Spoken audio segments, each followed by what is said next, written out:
Nazmul Hasan Raju, Bangladesh supreme court. Please.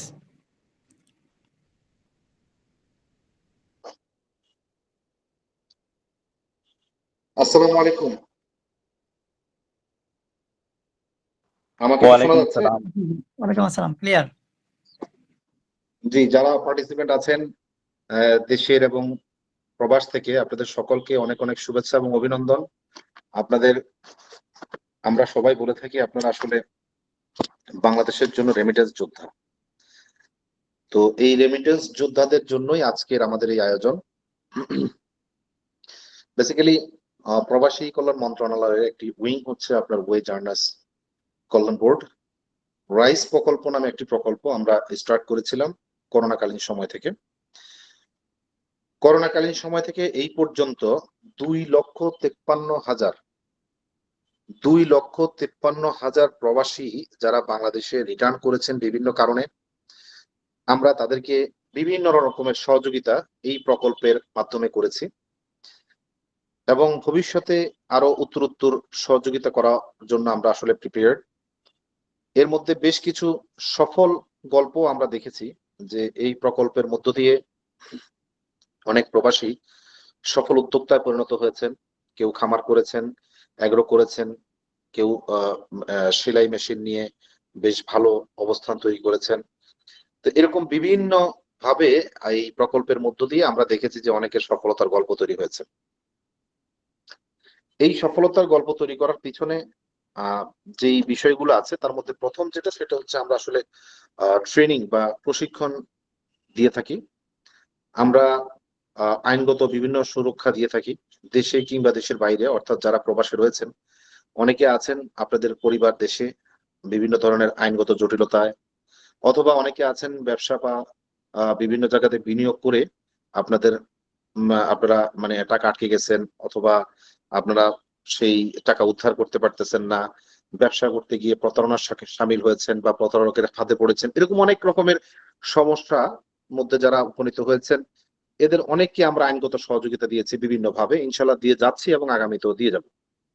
তো এই প্রকল্প নিয়ে আমরা কাজ করছি আজকে দীর্ঘদিন যাবত। পাশাপাশি এটাকে আরেকটু ব্যাপকভাবে আপনাদের কাছে বা দাঁড়গোড়ায় পৌঁছানোর জন্যই আমাদের আসলে আজকের এই ভিন্নধর্মী আয়োজন। Bay of hotel and resort limited কে অসংখ্য ধন্যবাদ এত চমৎকার একটি আয়োজনে আমাদের সাথে থাকার জন্য। বেসিক্যালি আমিও একজন ইনভেস্টর, আমিও বেসিক্যালি বিভিন্ন বিজনেসের কনসালটেন্সি করে আসতেছি বিগত 20 বছরের বেশি সময় ধরে। আমি আসলে বিভিন্ন প্রতিষ্ঠানের সাথে কাজ করতেছি। প্রথমত আমরা legal consultancy, company registration, trademark, তারপরে হচ্ছে আপনার ভ্যাট, ট্যাক্স, অডিট, এই বিষয়গুলো আমরা সহযোগিতা করে থাকি।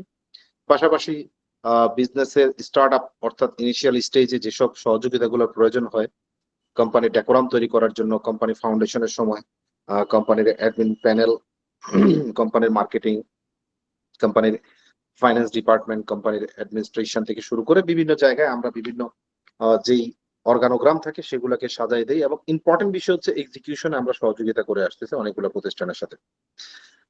তো আজকের এই বৈশ্বিক মহামারী, এটাকে আমরা বৈশ্বিক মহামারী আমি এই জন্য বললাম কারণ আজকে সারা পৃথিবীতে একটা অস্থিতিশীল অবস্থা তৈরি হয়েছে যুদ্ধের কারণে। সারা পৃথিবীতে বিভিন্ন দেশে আমরা দেখতে পাচ্ছি যে দ্রব্যমূল্যের দাম বেড়েছে, তেলের মূল্য বাড়ার সাথে সাথে, বা তেলের ক্রাইসিস, আমাদের দেশেও তেলের প্রচন্ড ক্রাইসিস, আমরা গাড়ি মুভ করতে খুব সমস্যা হচ্ছে। তো এই সিচুয়েশনে আসলে একটি অনিশ্চয়তার মধ্যে রয়েছেন অনেক প্রবাসী ভাই বোনেরা। তো আমরা চেষ্টা করব যে আপনাদের সাথে দীর্ঘ সময় পথ চলার, যাতে করে আপনাদের বিভিন্ন সুবিধা অসুবিধা এবং আপনাদের বিভিন্ন পরামর্শ, আপনাদের আইনগত সহযোগিতা, যাতে আমরা আপনাদের পাশে থাকতে পারি। আমরা আমাদের এই ডেস্কের থেকে, মানে এই প্রকল্প থেকে একটা ডেস্ক আপনাদের জন্য রেডি আছে। আপনারা চাইলে গ্রুপের মাধ্যমে আমাদের সাথে যোগাযোগ করতে পারেন। এখানে সরাসরি আমাদের অ্যাডভোকেট তুহিন ভাই আছেন, যিনি আমরা একসাথে কাজ করতেছি মন্ত্রণালয় হয়ে। তো আমরা আপনাদেরকে যে কোনো ধরনের সহযোগিতা, আপনাদের দেশে কিংবা বিদেশে যে কোনো ধরনের সহযোগিতা আপনাদের জন্য, আপনাদের পাশে থাকার জন্য আমরা সদা প্রস্তুত আছি। আজকের যে টপিকস নিয়ে আমরা কথা বলবো সেটা হচ্ছে, আমরা অনেকেই বিদেশে উপার্জিত টাকা দেশে বিনিয়োগ করতে চাই বা বিনিয়োগ করতে গিয়ে অনেকে ভয় পাই। আমার কথা কি শোনা যাচ্ছে? আজকে যারা পার্টিসিপেন্ট আছেন আপনাদের মধ্য থেকে কেউ যদি একটু রেসপন্স করেন। জি জি, শোনা যাচ্ছে। জি, শোনা যাচ্ছে। জি। আপনি কোন জায়গা থেকে মানে কোন দেশ থেকে বলছেন বা কোন জায়গা থেকে বলছেন ভাই? আমাদের যারা আজকে জি, আমি পার্টিসিপেন্ট দুবাই থেকে বলতেছি। জি, জি। আরব আমি আমিরাত থেকে, দুবাই দুবাই থেকে। থেকে বলছেন। জি, জি। দুবাইতে কতদিন জি। আছেন ভাই আপনি? আমি আজকে প্রায় 15 বছর। 15 বছর দুবাইতে, দীর্ঘ সময়। তো এই 15 বছরে কি দেশে আসার ইচ্ছা তৈরি হয় নাই কখনো? যে দেশে ফিরে যাই, দেশে গিয়ে কিছু করি, এরকম কিছু মনে হয় নাই? না, দেশে আসি প্রত্যেক ১ বছরে ৬ মাস পরে, পরে দেশে আসি। সেটা বলি নাই। দেশে এসে, কারণ প্রবাসে তো আসলে খুব আনন্দের, আমি আমি দুবাইতে গিয়েছি, খুব সুন্দর শহর, কোনো সন্দেহ নাই। কিন্তু আসলে আমার কাছে ৪-৫ দিন থাকার পরে অস্থির লাগতেছিল দেশের জন্য। আমার মনে হয় যে আপনারা যারা থাকেন আপনাদেরও মাঝে, মাঝে এরকম দেশের কথা মনে হয়, অস্থির লাগে। ঠিক কি না? এটা তো স্বাভাবিক। আর অ্যাকচুয়ালি আমরা বাইরে সবাই তো আর সব রকম ফেসিলিটি পাই না। দেখা যাচ্ছে কি কেউ ভালো পজিশনে যারা আছে তারা দেখা যাচ্ছে কি এখানের ওয়েদারের সাথে বা এখানে বর্তমানে চলতে গিয়ে সবাই তো সব রকম না, চলতে গিয়ে অনেকে দেখা যাচ্ছে দেশ থেকে এখানে সেফ ফুল করে যে চলাফেরার দিক রাইট। দিয়ে সবকিছু দিয়ে। ঠিক আছে, এখন এটা আমি কোনো ওই সন্দেহ জায়গাতে মানে আমার কাছে দেশে আসলে মনে হয় আমি কখন দুবাই আসবো। ওইখানে আমার ফ্যামিলি, তারপর আমার কাছে কেন যেন লাগে ওইখানে তো এরকমই। তো দেশের জন্য তো দেশে তো আর সারা জীবন তো এখানে থাকতে পারবো না, তো দেশ অবশ্যই আসতে হবে। তো এর এটা জন্য আসলে একেবারেই সত্য কথা। বিশেষত যারা গলফে আছেন, যারা আরব আমিরাতে আছেন, আপনাদের জন্য আসলে একটা সমস্যা হচ্ছে যেটা ইউরোপে যারা আছেন এরা একটা লম্বা সার্টেন সময় বিদেশে থাকার পরে তাদের ডকুমেন্টস বা কাগজপত্র হয়ে যায়, সিটিজেনশিপ হয়ে যায়, তারা থেকে যেতে পারে, ফ্যামিলি নিয়ে যেতে পারে। কিন্তু যেহেতু আরব আমিরাতে বা গালফের এই মানে সুবিধাটা কম, আমি নাই বলবো না, এটা আসলে মানে খুব কম, যে কারণে এটা আপনাদের জন্য একটু সমস্যাই হয়। তো যাই হোক, অনেকেই আমাদের কাছে আসলে কোয়েশ্চেন করেছেন বা অনেকেই চাইছেন যে বাংলাদেশে বিনিয়োগ করার ক্ষেত্রে বা দেশে বিনিয়োগ করতে চাই, বিনিয়োগ করার ক্ষেত্রে আমরা কি ধরনের প্রতিষ্ঠানকে চুজ করব বা কোথায় বিনিয়োগ করব, নিজেরা যদি বিনিয়োগ করতে চাই কিভাবে করব। আমরা অনেক প্রোগ্রামে আপনারা এই ধরনের কোয়েশ্চেন গুলো করেন। তো সেই আলোকে আজকের এই প্রোগ্রামটাকে আমরা ডিজাইন করেছি। আমরা চেষ্টা করব কিছু ইনফরমেশন আপনাদের সাথে শেয়ার করার জন্য। তারপর আপনাদের কথাও শুনবো আমরা। তো শুরু করি আজকে। তো বিনিয়োগের যে জি আর্ট বা বিনিয়োগ শুরু করার জন্য, বিনিয়োগ স্টার্ট করার জন্য বা একটা বিনিয়োগ করার জন্য আমরা কিভাবে বিনিয়োগটা করতে পারি সেই বিষয়ে আজকের আলোচনায় চলে গেলাম। আমার পরিচয় অলরেডি আপনাদের সামনে উপস্থাপন হয়েছে। আমি বেসিক্যালি নাজমুল হাসান রাজু। আমি বাংলাদেশের সুপ্রিম কোর্টের আইনজীবী প্র্যাকটিস করি। কিন্তু আমার কোম্পানি লয়ে প্র্যাকটিসটাই বেশি। তো কোম্পানি কেন্দ্রিক বা বিজনেস কেন্দ্রিক, বিজনেস কনসালটেন্সি কেন্দ্রিক প্র্যাকটিস করে থাকি আমরা। তো একই সাথে আমরা বিভিন্ন কোম্পানির সাথে কাজ করতেছি ফাউন্ডার হিসেবে এবং ইনভেস্টর হিসেবে। তো আজকের এই প্রোগ্রামটিতে আমরা যেখানে যাব সেটা হচ্ছে বিনিয়োগ করতে গিয়ে যে ভুলগুলা সাধারণত আমরা করে থাকি সেই ভুলগুলা নিয়ে আমরা আজকে কথা বলবো। এবং এই ভুলকে শুধরে আমরা কিভাবে আসলে সামনের দিকে আমাদের বিনিয়োগকে আরো বেশি সুরক্ষিত, সেফ, সিকিউর করতে পারি সেই নিয়ে আমাদের আজকে আসলে আলোচনা। তো চলেন, প্রথমে যে জিনিসটা হয় সেটা হচ্ছে আমাদের মেক্সিমাম উদ্যোক্তাদের বা আমাদের মেক্সিমাম ইনভেস্টরদের এটা একটা প্রবলেম। ইনভেস্টর কিন্তু উদ্যোক্তা, উদ্যোক্তা বলতে এন্টারপ্রেনার, এন্টারপ্রেনার বলতে যারা স্টার্ট আপ মানে যারা বিজনেসটা শুরু করতে চায়। একটা ছোট বিনিয়োগ বা বড় বিনিয়োগ দিয়ে একটা বিজনেস শুরু করা একজন উদ্যোক্তা বা একজন স্টার্টআপের যেসব ভুলগুলো হয় তার মধ্যে প্রথম যেই জিনিসটা আমরা খেয়াল করেছি এটা হচ্ছে সবার আগে না বুঝে বিনিয়োগ করা। অর্থাৎ আমরা দেখেছি যে কেউ একজন ফ্ল্যাট ব্যবসা করে ভালো করতেছে বা কেউ একজন রিয়েল এস্টেট বিজনেসে ভালো করতেছে, কেউ একজন গাড়ির ব্যবসা করে ভালো করতেছে। এই যে আরেকজনকে ফলো করে ব্যবসা স্টার্ট করার যে প্রবণতা, এটা হচ্ছে প্রথম ভুল সিদ্ধান্ত। দেখেন, আমরা দেখি যে একজন মানুষ ভালো ভালো গায়, ভালো সুন্দর সিং করে মানে সুন্দর গান গাইতে পারে। কিন্তু আমরা এটা দেখি না যে তার এই গান গাওয়ার জন্য তার বিগত জীবনের কমপক্ষে ২০ থেকে ৩০ বছর কিন্তু সে প্র্যাকটিস করেছে। প্রত্যেকটা জিনিস আমরা খেয়াল করি শুধুমাত্র মানুষের রেজাল্ট দেখতে চাই। একজন মানুষ ফার্স্ট ক্লাস ফার্স্ট পেয়েছে কিন্তু তার রাত দিন এক করে সে পড়াশোনা করেছে, এটা কিন্তু আমরা অনেকে দেখি না। সো আমরা অনেকে খেয়াল করি যে উনি এই ব্যবসাটা ভালো করেছে বা আমার আশেপাশের বন্ধু-বান্ধব এই ব্যবসাটা করে ভালো করতেছে, সুতরাং আমি ওই ব্যবসাটা স্টার্ট করি। This is wrong decision. আরেকজনে ভালো করতেছে বিধায় যে আপনি ভালো করবেন সেটা একরকম নয়। উনার নেটওয়ার্কিং, উনার যোগ্যতা, উনার দক্ষতা, উনার পড়াশোনা, উনার স্টাডি এগুলা আপনার সাথে ম্যাচ নাও করতে পারে। সুতরাং না বুঝে কোনো ব্যবসায় বিনিয়োগ করা যাবে না। কোনো গুজবে কান দেওয়া যাবে না। যেমন অনেকে আমরা এই মানে পরামর্শ নেই, কাছের মানুষের কাছ থেকে পরামর্শ নেই। এই পরামর্শ নেওয়ার ক্ষেত্রে আমাদের একটা সমস্যা আছে। আমাদের দেশের মানুষ বিল্ডিং করার সময় পরামর্শ নেয় ডাক্তারের কাছে। আর রোগ হলে পরামর্শ নেওয়া হচ্ছে ইঞ্জিনিয়ারের কাছে। শুনতে বিষয়টা আপনার কাছে অবাক লাগলেও এটা সত্য কথা। অর্থাৎ আমরা বিজনেস যখন শুরু করতে চাচ্ছি, আমরা এমন একজনের কাছ থেকে পরামর্শ নিচ্ছি যার ব্যবসা সম্পর্কে কোনো ধারণা নাই। আপনি গাড়ির ব্যবসা করবেন কি করবেন না, এই পরামর্শ আপনাকে একজন মুদির দোকানদার কখনো দিতে পারবে না। কারণ যিনি মুদির দোকানদার উনি জীবনে কোনোদিন গাড়িতেও হয়তো বা উঠে নাই, উনি আপনাকে গাড়ির ব্যবসার পরামর্শ দেওয়া ওনার পক্ষে সম্ভব না। সো আপনি যে বিজনেসটা করবেন বা যে বিজনেসটা করার জন্য ভাবছেন, চিন্তা করছেন, এইটার পরামর্শ শুধুমাত্র আপনি তার কাছ থেকেই চাইতে পারেন যিনি এই ব্যবসাটাই সফল। একজন ব্যর্থ ব্যক্তির কাছ থেকে বা এই সম্পর্কে যার জ্ঞান নাই তার কাছ থেকে এই ধরনের সিদ্ধান্ত বা পরামর্শ চাওয়া মানে হচ্ছে একটা আত্মঘাতী সিদ্ধান্ত। আমি বলে থাকি যে এক অন্ধ আরেক অন্ধরে কখনো রাস্তা পার করাতে পারে না। যিনি নিজেই জানে না এই ব্যবসাটা কিভাবে হবে, আপনি যদি তার কাছ থেকে শিখতে চান কখনোই আপনি শিখতে পারবেন না, বরং আপনার যে বিনিয়োগ বা আপনার যে বিজনেস কিছুদিন পরেই দেখবেন সেটা মুখ থুবড়ে পড়বে। অবাস্তব লাভের আশায় বা আশঙ্কায় অন্ধ হয়ে আমরা কিন্তু বিনিয়োগ করে থাকি। আমরা প্রচুর বিজনেস দেখেছি 6 মাসে ডবল, 1 বছরে ডবল, এই ধরনের অনেক জায়গায় এই ধরনের বিজনেসের টেন্ডেন্সি। তারপরে কিছুদিন পরে দেখা গেছে যে প্রতিষ্ঠানও নাই, আপনার টাকাও নাই। এই যে একটা সমস্যা, এটার মূল কারণ হচ্ছে যে বেশি লাভের আশায়। দেখেন লাভের বা ইকোনমিকের একটা ফিন্যান্সের একটা ভাষা কিন্তু আছে। একটা মার্জিন আছে নির্দিষ্ট। ওই মার্জিনের বাইরে কখনো একটা বিজনেস থেকে প্রফিট আসতে পারে না। হাইব্রিড কোনো কিছুই কিন্তু আপনার বিজনেসে সম্ভব না। অর্থাৎ নির্দিষ্ট বিজনেসে নির্দিষ্ট পরিমাণ প্রফিট হবে, এটাই স্বাভাবিক। 40 থেকে 50% প্রফিট হবে বা অল্প সময়ে আপনার টাকা ডাবল হয়ে যাবে, এই ধরনের প্রলোভনে যদি আমরা পা দিয়ে থাকি তাহলে নিশ্চিত আমরা বিপদে পড়বো, এতে কোনো সন্দেহ নাই। পরবর্তীকালে যেটা হয় সেটা হচ্ছে যার মাধ্যমে বা যার পরামর্শে আমরা বিনিয়োগটা করেছি তাকে আমরা দোষারোপ করি। ভাই আপনি তাকে দোষারোপ করবেন, ঠিক আছে, উনি আপনাকে পরামর্শ দিয়ে ভুল করছে, এতে কোনো সন্দেহ নাই, কিন্তু আপনারও কোনো অংশে দোষ কম না। আপনিও কিন্তু অধিক লাভের আশায় ওনার পিছু পিছু হাঁটছেন, যে কারণে আপনি বিপদে পড়ছেন। আবেগতাড়িত সিদ্ধান্ত, দেখেন ব্যবসার ক্ষেত্রে কিংবা বিনিয়োগের ক্ষেত্রে আপনি অবশ্যই আবেগ তাড়িত হয়ে কোনো সিদ্ধান্ত নেবেন না।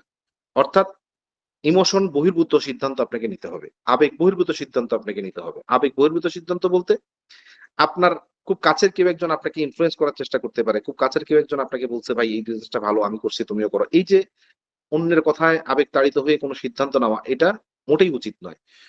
কেউ একজন বলতেছে স্বর্ণের দাম হুট করে বেড়ে যাবে, এখনই স্বর্ণ কিনে রাখো। কেউ একজন বলতেছে তেলের দাম হুট করে বেড়ে যাবে, তেল কিনে রাখো। আমাদের দেশে অনেক মানুষ আছে এখন যারা তেল কিনে তেল মজুত করতেছে।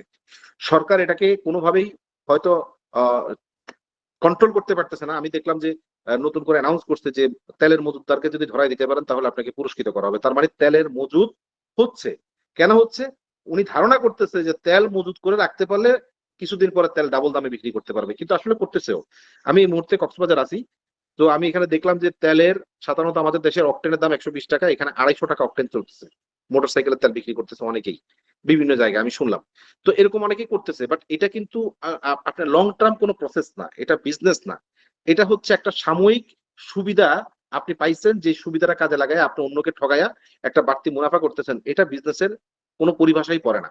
এবং আমরা মুসলমান যারা আমরা মুসলমান প্র্যাকটিশনার, আমাদের জন্য তো এটা টোটালি একেবারে নিষিদ্ধ বা হারাম। অল্প সময়ে আসলে তুলে নেওয়ার মানসিকতা। আমরা অনেকে চিন্তা করি আচ্ছা ঠিক আছে কত টাকা বিনিয়োগ করলে কত টাকা রিটার্ন আসবে, এত টাকা রিটার্ন আসবে। ওকে, আমার 6 মাস যদি কোম্পানি থাকে আমার টাকা চলে আসবে। এই ধরনের চিন্তা ভাবনা করে যারা বিনিয়োগ করেন তাদের জন্য কিন্তু এটা ঝুঁকির কারণ হয়ে যাবে। কারণ আপনি যখন এই ধরনের বিনিয়োগে যাবেন দেখবেন যে আপনার আসল তোলার আগে কোম্পানি বরবাদ হয়ে গেছে। স্ক্যাম বা পঞ্জি স্কিম নিয়ে কিভাবে আপনি ব্যবসা করবেন না কিভাবে চিনবেন? দেখেন স্কিম কাকে বলে? স্কিম হচ্ছে যেটা গতানুগতিক পলিসি তার বাইরে গিয়ে একটা পিরামিড সৃষ্টি করা, অথবা একটা এমন অবাস্তব, মানে যেটা বাস্তবতার সাথে কোনো সম্পর্ক নাই, যেটা যেটা আদৌ কোনোদিন সম্ভব নয়, এ ধরনের অনেক রকমের স্কিম কিন্তু আমাদের সামনে কখনো কখনো আসে। যেমন কিরকম হচ্ছে অবাস্তব গ্যারান্টি, পৃথিবীর যেখানে সবচেয়ে বড় কোম্পানিগুলো সর্বোচ্চ 30% পর্যন্ত প্রফিট, সেখানে আপনাকে 50% পর্যন্ত ধারাবাহিক গ্যারান্টি দেওয়ার যে অনেকে গ্যারান্টি দিচ্ছে। 50% বলতে বুঝতে পারতেছেন? অর্থাৎ আপনি যদি 1 লক্ষ টাকা কোথাও বিনিয়োগ করেন বা 1 কোটি টাকাও কোথাও বিনিয়োগ করেন, তাহলে 1 কোটি টাকার 50% মানে হচ্ছে 50 লাখ টাকা আপনাকে মুনাফা দেওয়া। এটা পৃথিবীর কোনো বিজনেসে কোথাও সম্ভব নয়। সো এই ধরনের কোনো কথায় বা কোনো ফাঁদে যদি আপনি পড়ে যান তাহলে আপনি বিপদে পড়ছেন। আবর টুপি বাবুর মাথায়। অনেক সময় আমরা এই সমস্যাটাও পড়ি।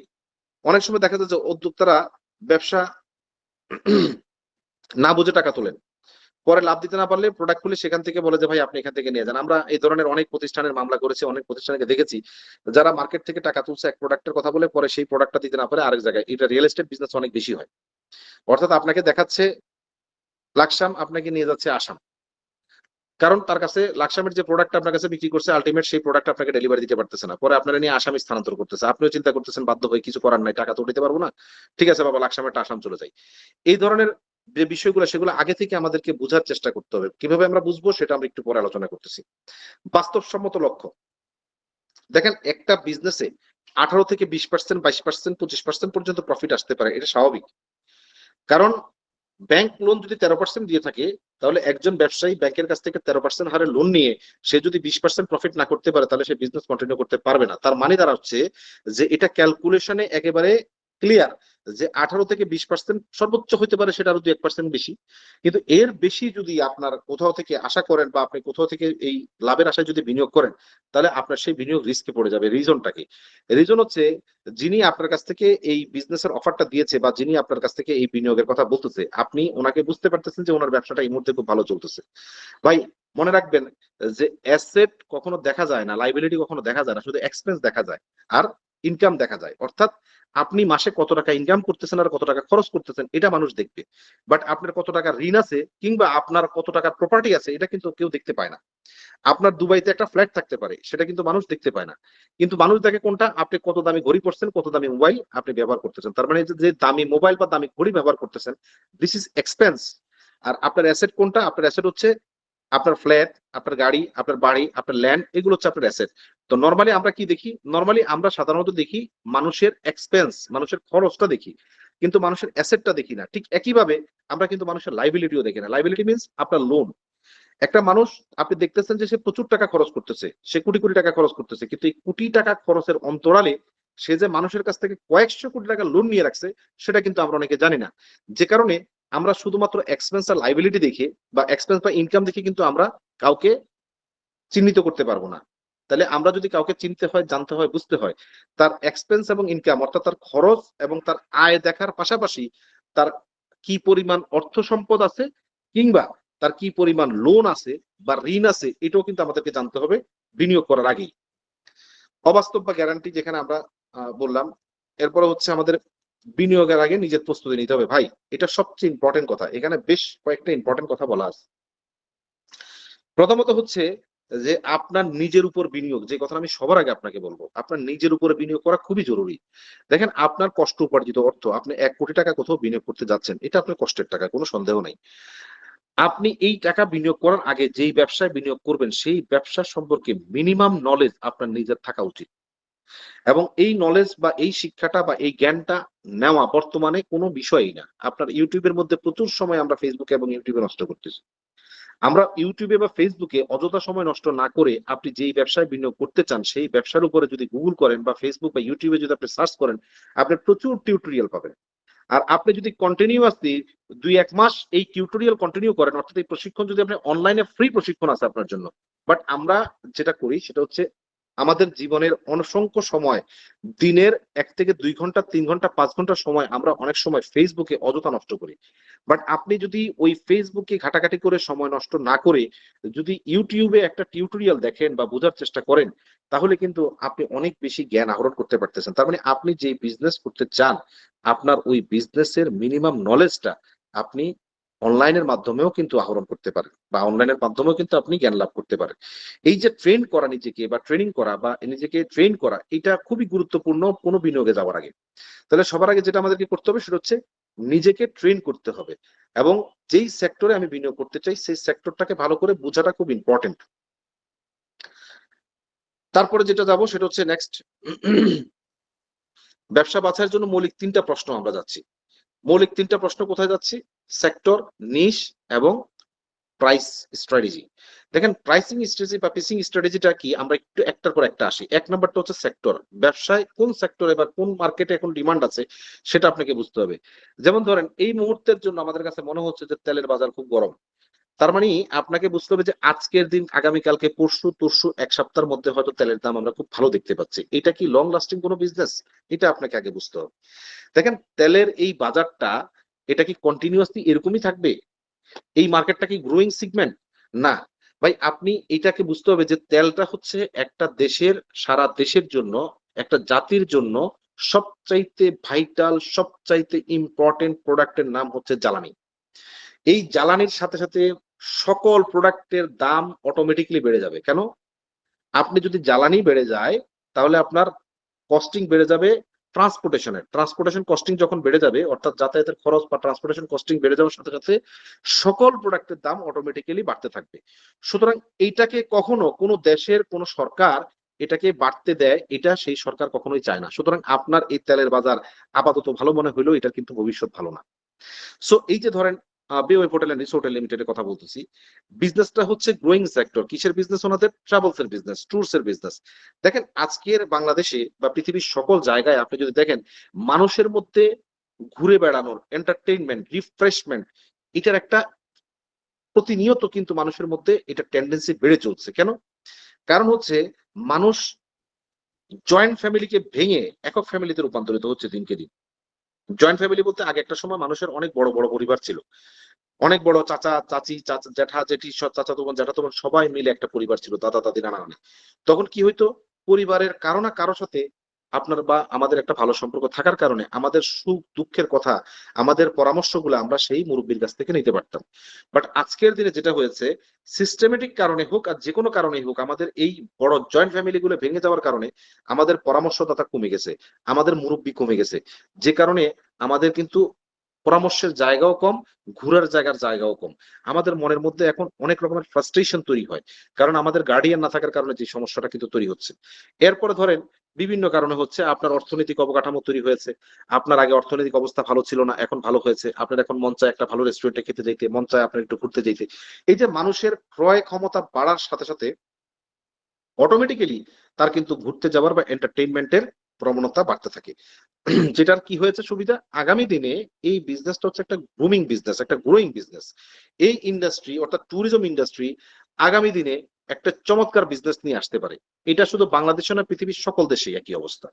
আপনি যদি বাংলাদেশের অবস্থা খেয়াল করেন, কিছুদিন আগ পর্যন্ত আমরা যারা দেশে আছি আমরা দেখছি যে কিছুদিন আগ পর্যন্ত বাংলাদেশের মানুষ পৃথিবীর বিভিন্ন দেশে ঘুরতে গেছে, সবচাইতে বেশি ঘুরতে গেছে পার্শ্ববর্তী দেশ ইন্ডিয়াতে। আমরা দেখেছি যে দিনের পর দিন, অর্থাৎ 2 দিন পর্যন্ত 3 দিন পর্যন্ত লাইনে দাঁড়ায় ছিল মানুষ ইমিগ্রেশন ক্রস করার জন্য। তার মানে বোঝার চেষ্টা করেন মানুষ কত বেশি পরিমাণে যাচ্ছে ঘুরতে। হ্যাঁ, কিছু এর মধ্যে চিকিৎসার জন্য যাচ্ছে, তবে চিকিৎসাতে যাওয়ার সংখ্যার চাইতে ঘুরতে যাওয়ার সংখ্যাই সবচাইতে বেশি। কারণে অকারণে মানুষ ঘুরতে যাচ্ছে। আপনি এখন যদি দেখেন সৌদি আরবের কথা যদি আপনি চিন্তা করেন, আপনারা যারা সৌদিতে আছেন, ভাই আগেও আপনারা সৌদিতে ছিলেন, যারা 20 বছর 25 বছর যাবত আছেন, আপনারা যদি একটু খেয়াল করেন দেখবেন যে বর্তমানে মানুষ ঘুরতে যায়, উমরায় যায়, সংখ্যায় বেড়েছে, অনেক বেড়েছে এবং আগামী দিনে আরো বাড়বে। এর কারণ হচ্ছে মানুষের ক্রয় ক্ষমতা বাড়তেছে, যে কারণে মানুষের এই সেক্টরটা বুমিং সেক্টর। এই বুমিং সেক্টরে আপনি যদি বিনিয়োগ করেন, সেই বিনিয়োগটা আপনার জন্য দ্রুত প্রফিট নিয়ে আসবে। অর্থাৎ হোটেল ইন্ডাস্ট্রি, ট্যুরিজম ইন্ডাস্ট্রি, এই ইন্ডাস্ট্রিতে আপনি বিনিয়োগ করতে পারেন, এটা একটা ভালো সেক্টর। এবার আসেন নিশটা কি বলতেছে। যেমন ধরেন আমরা ফুড ইন্ডাস্ট্রিতে বিজনেস করতে চাই, খাবার। এখন আসেন খাবারের অসংখ্য প্রকারভেদ আছে। আপনি যদি খাবারের তালিকা তৈরি করেন, হাজারখানি খাবারের তালিকা তৈরি করতে পারবেন, বাংলা মিলাইয়া, সৌদি মিলাইয়া, আপনার দুবাই মিলাইয়া, আপনার চাইনিজ জাপানিজ মিলে পৃথিবীর সকল খাবারের যদি আপনি মেনু তৈরি করেন, কয়েকশো না হাজারখানিক খাবারের মেনু আপনি তৈরি করতে পারবেন। তাহলে প্রথমত ইন্ডাস্ট্রিটা বা সেক্টরটা হচ্ছে ফুড। এখন প্রশ্ন হচ্ছে যে এই ফুডের মধ্যে কোন নিশ, কোন খাবারটা আমরা চুজ করব। আমরা শুধুমাত্র একটা চটপটি নিয়েও বিজনেস করতে পারি, অনেকে ভালো ব্যবসা করতেছে, কেউ কেক নিয়ে বিজনেস করতেছে, বাসায় তৈরি করে কেক বাজারে বিক্রি করতেছে। এই যে এটা হচ্ছে স্পেসিফিক, অর্থাৎ ওই ইন্ডাস্ট্রির মধ্যে একেবারে স্পেসিফিক প্রোডাক্ট চুজ করা। অর্থাৎ আপনি কি বলে এটাকে, ধরেন ফ্যাশন ডিজাইন নিয়ে কাজ করবেন বা ফ্যাশন ডিজাইন ইন্ডাস্ট্রিতে আপনি বিনিয়োগ করবেন, তাহলে ফ্যাশন ইন্ডাস্ট্রিতে কিন্তু মেয়েদের কাপড়ও ফ্যাশন ইন্ডাস্ট্রিতে পড়েছে, ছেলেদের কাপড়ও ফ্যাশন ইন্ডাস্ট্রিতে পড়েছে, বৃদ্ধও পড়ছে, শিশুও পড়ছে। তাহলে এখন নিশ বাছাই করতে হবে যে আপনি কি ছেলেদেরটা নিয়ে কাজ করবেন নাকি মেয়েদের পোশাক নিয়ে কাজ করবেন। তার মানে নিশটা হচ্ছে ওই ইন্ডাস্ট্রির স্পেসিফিক প্রোডাক্টটাকে চুজ করার নাম হচ্ছে নিশ। একেবারে স্পেসিফিক প্রোডাক্টটা নিয়ে আপনি কাজ করবেন, সেই প্রোডাক্টটা গ্রোয়িং কিনা, অর্থাৎ আপনি যে নিশ বা যেখানে আপনি বিনিয়োগ করতে চাচ্ছেন, সেই বিনিয়োগের যে প্রোডাক্টটা সেটা আগামী 2 বছর 4 বছর 5 বছর 10 বছরে সেটার সেক্টরটা কতটুকু বুমিং, সেটা কতটুকু উপরের দিকে যাবে, ওই ইন্ডাস্ট্রিটা কতটুকু উপরের দিকে যাচ্ছে, এই জিনিসটা সবার আগে আমাদেরকে খেয়াল করতে হবে। আজ থেকে 10 বছর আগে যদি আপনি চিন্তা করেন, তাহলে জমির দাম কি পরিমাণে বাড়ছে। জমির দাম কি পরিমাণে বাড়ছে, রিজন কি? রিজন হচ্ছে ওই যে মানুষ শহরমুখী, মানুষ গ্রাম থেকে শহরে আসতে চায়, 1 2 এখন সবাই বেটার ফ্যাসিলিটি চায়, 3 ভাঙা, অর্থাৎ পরিবার ভেঙে, এই যে বাবাকে রেখে সন্তানের পড়াশোনার জন্য আপনার বাবার ছেলে বা দাদা কি করলো, দাদাকে রেখে সন্তানের পড়াশোনার জন্য উনি ঢাকা থেকে আপনার হচ্ছে লন্ডন গিয়ে পড়াশোনা করতেছে বা গ্রাম থেকে ঢাকায় এসে বাড়ি করতেছে। তো এই যে শহরগুলোতে বাড়ি করার কারণে কি হচ্ছে, জমির দাম বেড়ে যাচ্ছে, ডিমান্ড জমির বেড়ে যাচ্ছে, জমির দাম বেড়ে যাচ্ছে, এই যে একটা বুমিং সেক্টর। তার মানে রিয়েল এস্টেট ইন্ডাস্ট্রি একটা বুমিং সেক্টর, বরাবরই ছিল, আজীবন থাকবে, কারণ মানুষ বাড়তেছে, জমি বাড়তেছে না, এটা সবসময় বুমিং সেক্টর। তারপরে আসেন হোটেল ইন্ডাস্ট্রির কথা যদি বলি, তাহলে হোটেল ইন্ডাস্ট্রি একটা বুমিং সেক্টর। কক্সবাজারের কথা আমি অবাক হয়ে যাচ্ছি যে কক্সবাজারে রমজানে পর্যন্ত এত মানুষ এখন ভিড় করে, এটা আনবিলিভেবল। এটা কখনো আমরা চিন্তাও করতে পারিনি যে এত মানুষ কক্সবাজারে ঘুরতে আসবে, এত হোটেলের মাঝখানে হোটেল ফাঁকা নাই, রুম ফাঁকা নাই, তার মানে একটা বুমিং সেক্টর। তো এরপরে হচ্ছে পণ্যের দাম। আমরা জানি যে পণ্যের দামটা অনেক বড় একটা ব্যাপার, প্রাইসিং। অর্থাৎ আপনি যে প্রোডাক্টে বিনিয়োগ করতেছেন বা যেই প্রোডাক্টে আপনার বিজনেসটা করার ইচ্ছা, সেই প্রোডাক্টের প্রাইসিংটা ঠিক আছে কিনা, খুব ইম্পর্টেন্ট একটা ফ্যাক্ট, সেই প্রোডাক্টের প্রাইসিং। তাহলে সেই প্রোডাক্টের প্রাইসিংটা কেমন? প্রাইসিংটা ডিপেন্ডস অন আপনার অডিয়েন্স, কাস্টমার অডিয়েন্স। অর্থাৎ আপনি কি মাস পিপল মানে সবার জন্য, আমজনতার জন্য প্রোডাক্ট তৈরি করতেছেন, নাকি আপনি নির্দিষ্ট একটা শ্রেণীর জন্য প্রোডাক্ট তৈরি করতেছেন? যেমন ভাই, রয়্যাল সুজার একটা গাড়ি, যেটা কিন্তু আমজনতার জন্য বিক্রি হয় না, নির্দিষ্ট মানুষের জন্য বিক্রি হয়। আমাদের দেশে প্রচুর টয়োটা করোলার গাড়ি বিক্রি হচ্ছে, কিন্তু আমাদের দেশে বিএমডাব্লিউর গাড়ি কিন্তু সংখ্যায় কম। এই যে নির্দিষ্ট, অর্থাৎ প্রাইসিং এর উপর ডিপেন্ড করে কিন্তু আপনার কাস্টমার বা অডিয়েন্স প্রোডাক্ট পারচেস করে। তার মানে আপনি যখন কাস্টমার কে ফোকাস করতেছেন, ওই কাস্টমার বেজ আপনাকে প্রাইসিং করতে হবে। আপনি যেখানে বিনিয়োগ করতেছেন সেই বিনিয়োগের প্রাইসিংটা মাস পিপলের জন্য কিনা। যদি মাস পিপলের জন্য হয় তাহলে একরকম মার্কেটিং স্ট্র্যাটেজি, যদি স্পেসিফিক প্রিমিয়াম কাস্টমারের জন্য হয় তাহলে আরেক রকমের মার্কেট স্ট্র্যাটেজি। এই স্ট্র্যাটেজি গুলো কেমন হচ্ছে আমাদেরকে দেখতে হবে। ইম্পর্টেন্ট ফ্যাক্টর হচ্ছে 5M। এই 5M বা এই ফ্রেমওয়ার্কটা আমাদের সকলের জন্য খুব ইম্পর্টেন্ট। বিনিয়োগের চূড়ান্ত আগে এই 5টি বিষয় আপনাকে জানা বা বাছাই করা খুব ইম্পর্টেন্ট। প্রথমত দেখেন মার্কেট, মার্কেটটা কত বড় এবং মার্কেটটা গ্রো করতেছে কিনা। দেখেন মার্কেটটা কত বড়, এটার মানেটা কি? এটার মানে হচ্ছে, যেমন ধরেন আপনি যদি পানি চিন্তা করেন, তাহলে পানি যে পরিমাণে মানুষ ইউজ করবে, পানি যে পরিমাণে মানুষ ইউজ করবে, তেল সেই পরিমাণে মানুষ ইউজ করবে না। অর্থাৎ আপনি যদি অকটেনের কথা চিন্তা করেন, অকটেনটা শুধুমাত্র তার জন্য প্রোডাক্ট যিনি কার, গাড়ি, মোটরসাইকেল ব্যবহার করতেছে। কিন্তু যিনি কার, গাড়ি, মোটরসাইকেল ব্যবহার করতেছে না, যার একটা সাইকেলও নাই, সেও কিন্তু পানির জন্য কাস্টমার।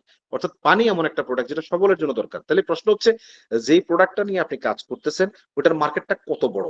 অর্থাৎ প্রোডাক্টের উপর বেস করবে আপনার মার্কেটটা কত বিশাল, কত বড় এরিয়া নিয়ে আপনার কাজ করার সুযোগ আছে। 2 নম্বর হচ্ছে যে যেই প্রোডাক্টের উপর আপনি বিনিয়োগ করতে চাচ্ছেন, সেই প্রোডাক্টটা আগামী 3 থেকে 5 বছরের মধ্যে তার আগামী দিনের ভবিষ্যৎ বা ইন্ডাস্ট্রিটার ভবিষ্যৎ গ্রোয়িং কতটুকু হবে। তো আমরা যেটা নিয়ে কথা বলছিলাম সেটা হচ্ছে কি, আমাদের ট্যুরিজম ইন্ডাস্ট্রি। ভাই বারবার আমরা বলতে চাচ্ছি যে ট্যুরিজম ইন্ডাস্ট্রি গ্রোয়িং করবে, এটা শুধু আমাদের কথা নয়, এটা সারা পৃথিবী ব্যাপী একই অবস্থা। আপনি যদি আমেরিকানদের কথা বলেন, ইউরোপিয়ানদের কথা বলেন, যারা আপনারা দুবাইতে আছেন, একটু আগে আমার জুয়েল ভাই দুবাই থেকে কথা বলছিল, ভাই দুবাইতে, দুবাই লোকাল পার্সন কতজন মানুষ আছে যারা নিয়মিত হোটেলে থাকে। এত দামি দামি ভালো ভালো হোটেলের মধ্যে কিন্তু প্রচুর ইউরোপিয়ান আমেরিকানরা এসে পড়ে আছে, এবং একদিন 2 দিনের জন্য না, মাসের পরে মাস। আপনি যদি থাইল্যান্ডে যান, আপনি দেখবেন যে মাসের পর মাস ইউরোপিয়ানরা ভাড়া নিয়ে বসে আছে। তার মানে হচ্ছে এই যে সারা পৃথিবীর যে ট্রেন্ড, ওই ট্রেন্ডে ডে বাই ডে আমাদের দেশও মুভ করতেছে। তার মানে একটা গ্রোয়িং ইন্ডাস্ট্রি আগামী দিনে এই ট্যুরিজম ইন্ডাস্ট্রি, বা আগামী দিনে এই হোটেল বিজনেস ইন্ডাস্ট্রি। তাহলে মডেলটা হচ্ছে কি, ব্যবসার মডেলটা বুঝতে হবে, যেই মডেলে বিজনেসটা হচ্ছে এই মডেলের বিজনেসটা ঠিক আছে কিনা। অর্থাৎ বিজনেস মডিউল যেইভাবে মানি মেকিং মেশিন হয়ে গেছে কিনা। মনে রাখবেন, বিজনেস যদি মানি মেকিং মেশিন হয়ে যায়, সেই মেশিন বেশি দিন কিন্তু কাজ করবে না। বিজনেস যদি অটোমেশন তৈরি করতে পারেন, তাহলে আপনার বিজনেসটা অনেক দ্রুত গ্রো করবে। অর্থাৎ business should be automation, not money machine. যদি মানি মেশিন হয়, বিজনেস কোলাপস করবে। যদি অটোমেশন হয়, এই বিজনেস কন্টিনিউয়াসলি চলতে থাকবে। অটোমেশন বিজনেস কাকে বলে? ভাই কোকা কোলার বিজনেস অটোমেশন বিজনেস। 100 বছর চলতেছে, আগামী 100 বছর পর্যন্ত চলবে, কোনো সমস্যা নাই। এই যে কোকা কোলার বিজনেসটা, বা আপনি যদি চিন্তা করেন ম্যাকডোনাল্ডস, ওরা একটা অটোমেশন সিস্টেম তৈরি করে ফেলেছে ভাই। আপনি যদি চিন্তা করেন ম্যাকডোনাল্ডস এর আজকে যে বিজনেস দেখতেছেন, আপনারা দুবাইতে আছেন, আপনারা প্রবাসী আছেন, আমাদের দেশে ম্যাকডোনাল্ডস নাই, বাংলাদেশে নাই, বাট পৃথিবীর অন্যান্য সকল দেশে ম্যাকডোনাল্ডস আছে। দেখেন এই ম্যাকডোনাল্ডস যদি আপনি দেখেন, যারা সৌদি আরবে আছেন বা যারা দুবাইতে আছেন, আপনারা যদি খেয়াল করেন, আপনারা আবুধাবিতে ম্যাকডোনাল্ডস এর যেভাবে ফ্লেভার পাচ্ছেন, যে টেস্ট পাচ্ছেন বার্গারের, আপনি যদি দুবাইতে এসে দুবাই মলে বসে এই ম্যাকডোনাল্ডস এর বার্গারটাই পারচেস করেন, আপনি কিন্তু সেম ফ্লেভার পাচ্ছেন, সেম রকমের টেস্ট পাচ্ছেন। এখন প্রশ্ন হচ্ছে যে দুই জায়গায় আপনি বার্গার খাচ্ছেন, কিন্তু কোনো বার্গারের ভাজা বেশি হয় নাই, কোথাও লবণ বেশি লাগতেছে না, কোথাও মরিচও বেশি লাগতেছে না। ইভেন দো সফটনেস, ওর যে সফটনেস, নরম, ওর এই সফটনেসটা পর্যন্ত দুবাই, আবুধাবি, সিঙ্গাপুর সব সেম। এখন প্রশ্ন হচ্ছে যে এটা কি সম্ভব হয়েছে মেশিনের? না, এটা সিস্টেম হচ্ছে অটোমেশনের জন্য। এটা কি একদিনের সিস্টেমটা তৈরি হয়েছে? না ভাই, যখন তারা তৈরি করেছিল তখন দেখা গেছে যে ওই আবুধাবিরটা একটু টাইট হয়ে গেছে, দুবাইটা একটু লুজ হয়ে গেছে, এভাবে করে যখন স্টার্ট হয়েছে তখন তারা কি করলো, একটা মেনু সেট করে ফেলেছে। কিভাবে মেনু সেট করলো? ভাই বার্গার যদি আমাকে ওভেনে গরম করতে হয় তাহলে 3 সেকেন্ডই গরম করতে হবে, এটা 3.1 সেকেন্ড না, 3 সেকেন্ড মানে 3 সেকেন্ড। এই যে মেনু ডিস্ট্রিবিউশনটা যখন 100% তারা পর্যবেক্ষণ করে, তারা যখন পুরোপুরি একটা মেনু সেট করে ফেলেছে, যে আমরা যখন ভাজবো, অর্থাৎ যখন আমরা তেলে দিয়ে আমরা যখন চিকেনটাকে ভাজবো, কত সেকেন্ড ভাজবো, কত মিনিট ভাজবো, কত টেম্পারেচারে ভাজবো, এটা কিন্তু পুরোটা একটা ক্যাটালগ করা আছে ভাই। ওই ক্যাটালগটা ফলো করার কারণে কিন্তু সারা পৃথিবীর টেস্ট, সারা পৃথিবীর সফটনেস, থিকনেস এবং সাইজ সেম টু সেম। মনে রাখবেন, আপনি যদি হিটটা একটু বাড়ায় দেন, এটা কিন্তু সাইজও বেড়ে যাবে বা কমে যাবে। তার মানে হচ্ছে এরা এতটা সেন্সিটিভ, ওরা 100% রুল ফলো করে। এই যে রুল ফলো করে বিজনেসটাকে এস্টাবলিশ করেছে, এর মিনস হচ্ছে তারা অটোমেশন সিস্টেমে চলে গেছে। যখন বিজনেসটা অটোমেশনে পড়েছে, দেখেন সারা পৃথিবী ব্যাপী ম্যাকডোনাল্ডস ব্র্যান্ড গত 50 বছর পর্যন্ত তারা 5-10 মানে সারা পৃথিবীর প্রথম 10টা নামি দামি ব্র্যান্ডের মধ্যে তারা ছিল, আজকেও তারা আছে, আগামীকালকেও তারা থাকবে, বিকজ অফ অটোমেশন। বাট আমাদের দেশের বিজনেস গুলোকে যদি আপনি চিন্তা করেন, আমাদের দেশের বিজনেস গুলো 2 থেকে 5 বছরের মধ্যে মুখ থুবড়ে পড়ে। এর কারণ হচ্ছে তারা অটোমেশনকে ফলো না করে তারা মানি মেশিন হিসেবে বিজনেসটাকে ট্রিট করে। অর্থাৎ তারা ট্রিট করতেছে যে ভাই কাস্টমার তো আসতেছে, মাল তো বানাই দিছি, মাল তো বিক্রি হচ্ছে। বাট তারা কখনো কাস্টমারের ফ্যাসিলিটি, কাস্টমারের আগামী দিনে কি হবে, কাস্টমারকে কিভাবে আরেকটু এক্সট্রা ফ্যাসিলিটি দেওয়া যায়, একটু ভ্যালু দেওয়া যায়, আরেকটু কিভাবে কাস্টমারের কাছে পৌঁছানো যায়, আরেকটু কিভাবে তাদেরকে ভালো সার্ভিস দেওয়া যায়, এই নিয়ে আমাদের দেশের ব্যবসায়ীদের কোনো গবেষণা নেই। গবেষণা একটাই, কিভাবে বেশি মানুষ আসবে, কিভাবে বেশি বিক্রি করতে পারবো, কিভাবে বেশি প্রফিট করতে পারবো। মনে রাখবেন ভাই, আপনি যদি বেশি প্রফিটের চিন্তা করেন, তাহলে আপনার বিজনেসটা মানি মেশিনে রূপান্তরিত হয়েছে, কখনো অটোমেশনে পরিণত হবে না। এই বিজনেস খুব বেশি দিন সাস্টেন বা লাস্টিং করবে না ভাই। এবার আছে মোটো প্রযুক্তি। ভাই আপনার বিজনেসটা যতক্ষণ না পর্যন্ত, ওই যে আমি বললাম, পিপলকে আপনি অবশ্যই মনে রাখতে হবে, পিপলকে টেকনোলজির সাথে অ্যাড করতে হবে। যদি আপনি পিপলকে টেকনোলজির সাথে অ্যাড না করতে পারেন, তাহলে আগামী দিনে বড় বিজনেস আপনি কখনো করতে পারবেন না। মনে রাখবেন, বর্তমান পৃথিবী টেকনোলজি বেস হয়ে গেছে ভাই। আজকে আপনি দুবাইতে, মালয়েশিয়াতে, সিঙ্গাপুরে অথবা সৌদি আরবে বসে আমাদের এই কথা শুনতে পাচ্ছেন। আমার মনে হচ্ছে আমি আর আপনার সামনাসামনি বসে কথা বলতেছি। এইটা সম্ভব হয়েছে অনলি ফর টেকনোলজি। তাহলে এই যে টেকনোলজিটাকে আমরা অ্যাডপ্ট করা শিখে গেছি, এটাকে আরো এক্সপার্ট হইতে হবে। তাহলে আরো এক্সপার্ট কিভাবে হবো? মনে রাখবেন, টেকনোলজি বেস আপনাকে বিজনেস এস্টাবলিশ করার জন্য আপনাকে টেকনোলজি বুঝতে হবে। আগামী দিনে এআই দিয়ে সকল কিছু সম্ভব হবে, শুধু একটা জিনিস সম্ভব না, সেটা হচ্ছে প্ল্যানিং। এআই আপনার ইনস্ট্রাকশন ফলো করে সবকিছু আপনাকে রেডি করে দিতে পারবে, কিন্তু সে আপনার বিজনেসের প্ল্যানিংটা করতে পারবে না। সো আপনার বিজনেসের প্ল্যানিংটা আপনার মাথায়। এমন কারোর সাথে আপনার বিজনেস করা উচিত যিনি আগামী অন্তত পক্ষে 20 বছর পর্যন্ত বিজনেস প্ল্যান এখন করে রাখছে। যিনি আগামী 20 বছরের তো দূরের কথা, 2 মাস পর্যন্ত বিজনেসের প্ল্যান করে নাই, তার উপরে বিনিয়োগ করা মানে হচ্ছে আপনি নিশ্চিত গর্তে পড়া। ম্যানেজমেন্ট খুব ইম্পর্টেন্ট একটা ব্যাপার। আপনাকে বুঝতে হবে যেখানে আপনি কাজ করবেন বা যেখানে আপনি ইনভেস্ট করবেন, যেখানে আপনি বিজনেসটা শুরু করবেন, ওই ম্যানেজমেন্টের আসলে লক্ষ্যটা কি। ম্যাক্সিমাম ম্যানেজমেন্ট কালচার বলে এটাকে। দেখবেন যে ম্যানেজমেন্ট কালচারটাকে আপনাকে বুঝতে হবে। কিছু ম্যানেজমেন্টের লোক আছে যারা বিজনেসটা স্টার্টই করে কিছুদিনের মধ্যে টাকা কামাইয়া এখান থেকে চলে যাবে। এটা হচ্ছে এক ধরনের মানুষের মোটিভ থাকে। আপনাকে সেই জিনিসটা বুঝতে হবে। ভাই আপনি যখন কোনো বিজনেসের সাথে মিশার চেষ্টা করবেন, বিনিয়োগকারীর সাথে যখন ইনভেস্টর হিসাবে যখন আপনি যখন বিনিয়োগ, যার মধ্যে উপরে বিনিয়োগ করবেন, সেই বিজনেসের সাথে যখন আপনি মিশার চেষ্টা করবেন, তখন প্রথমত যে জিনিসটা বোঝার চেষ্টা করবেন তাদের মধ্যে কালচারটা কি। অর্থাৎ প্রথম যে জিনিসটা দেখবেন তাদের মধ্যে শিখার প্রবণতা আছে কিনা। মনে রাখবেন, আপনি যদি যুগের সাথে নিজেকে আপডেট করতে না পারেন, আপনি কখনো বিজনেস সাস্টেইন করতে পারবেন না। সো সবার আগে একটা কোম্পানির কালচারের মধ্যে এডুকেশন ট্রেনিং ডিপার্টমেন্ট কতটা স্ট্রং, এটা আপনাকে দেখতে হবে। অর্থাৎ হিউম্যান রিসোর্স অথবা এইচআর ডিপার্টমেন্টের মধ্যে তারা কতটা বেশি শিখানোর জন্য কাজ করতেছে। মনে রাখবেন, আপনার যদি একটা ভালো ফোর্স থাকে, আজকে আমি আপনাদের সাথে কথা বলছি যারা আজকে আমার প্রবাসী ভাইরা আছেন, ভাই আপনি যেই কাজ করেন, নেপালিয়ান অথবা ইন্ডিয়ান অথবা ইউরোপিয়ান একই কাজ করে, কিন্তু তার স্যালারি আপনার চাইতে অনেক বেশি হয়। রিজনটা কি? এখানে কিছু গ্যাপ আমাদের মন্ত্রণা বা আমাদের গভর্নমেন্টের আছে, আর কিছু গ্যাপ হচ্ছে আমাদের ব্যক্তিগত, আমাদের স্কিলের অভাব। অর্থাৎ আমরা এখন তো কিছুটা মানুষ সচেতন হয়েছে, কিছু না কিছু কাজ শিখে তারপরে বিদেশে যাওয়ার চেষ্টা করে। 10, 15, 20 বছর আগে তো সেটাও আমরা করতাম না। তো যাওয়ার পর আমাদেরকে কি করবে? তা যাওয়ার পর আমাদেরকে বলতো ভাই তুই রাস্তা পরিষ্কার কর, কারণ আমার তো আর কোনো স্কিল নাই। বাট আজকে কিন্তু মানুষ সচেতন হয়েছে, এখন কাজ শিখে যাওয়ার চেষ্টা করতেছে, প্লাম্বিং, এসির কাজ, বিভিন্ন কাজ শিখে যাওয়ার চেষ্টা করতেছে। দেখেন এবার আসেন আমাদের চিন্তাটা যদি আমরা আরেকটু বড় করি, আরেকটু বড় করি, অর্থাৎ আগে কিছুই শিখতাম না, ক্লিনিং করতাম, আর এখন কি করতেছি, কিছু কিছু শিখতেছি। কি শিখতেছি? প্লাম্বিং শিখতেছি, এসির কাজ শিখতেছি, গাড়ির মেকানিক শিখতেছি। ভাই আরেকটু যদি চিন্তাটাকে বড় করি, আমরা যদি ম্যানেজমেন্ট শিখে যেতে পারতাম, আমরা যদি লিডারশিপ শিখে যেতে বিদেশে যেতে পারতাম, তাহলে কিন্তু আমি যেই লিডারের আন্ডারে বা আমি যেই ম্যানেজারের আন্ডারে কাজ করতেছি, আমি কিন্তু নিজেকে সেই ম্যানেজারের জায়গায় নিয়ে যেতে পারতাম। নিতে পারতেছি না, বিকজ অফ কিছু গ্যাপ। আমি আবার বলছি, কিছু গ্যাপ আমাদের নিজেদের আছে, কিছু গ্যাপ আমাদের সিস্টেমের জন্য আছে। সিস্টেম বলতে গভর্নমেন্টেরও কিছু আছে।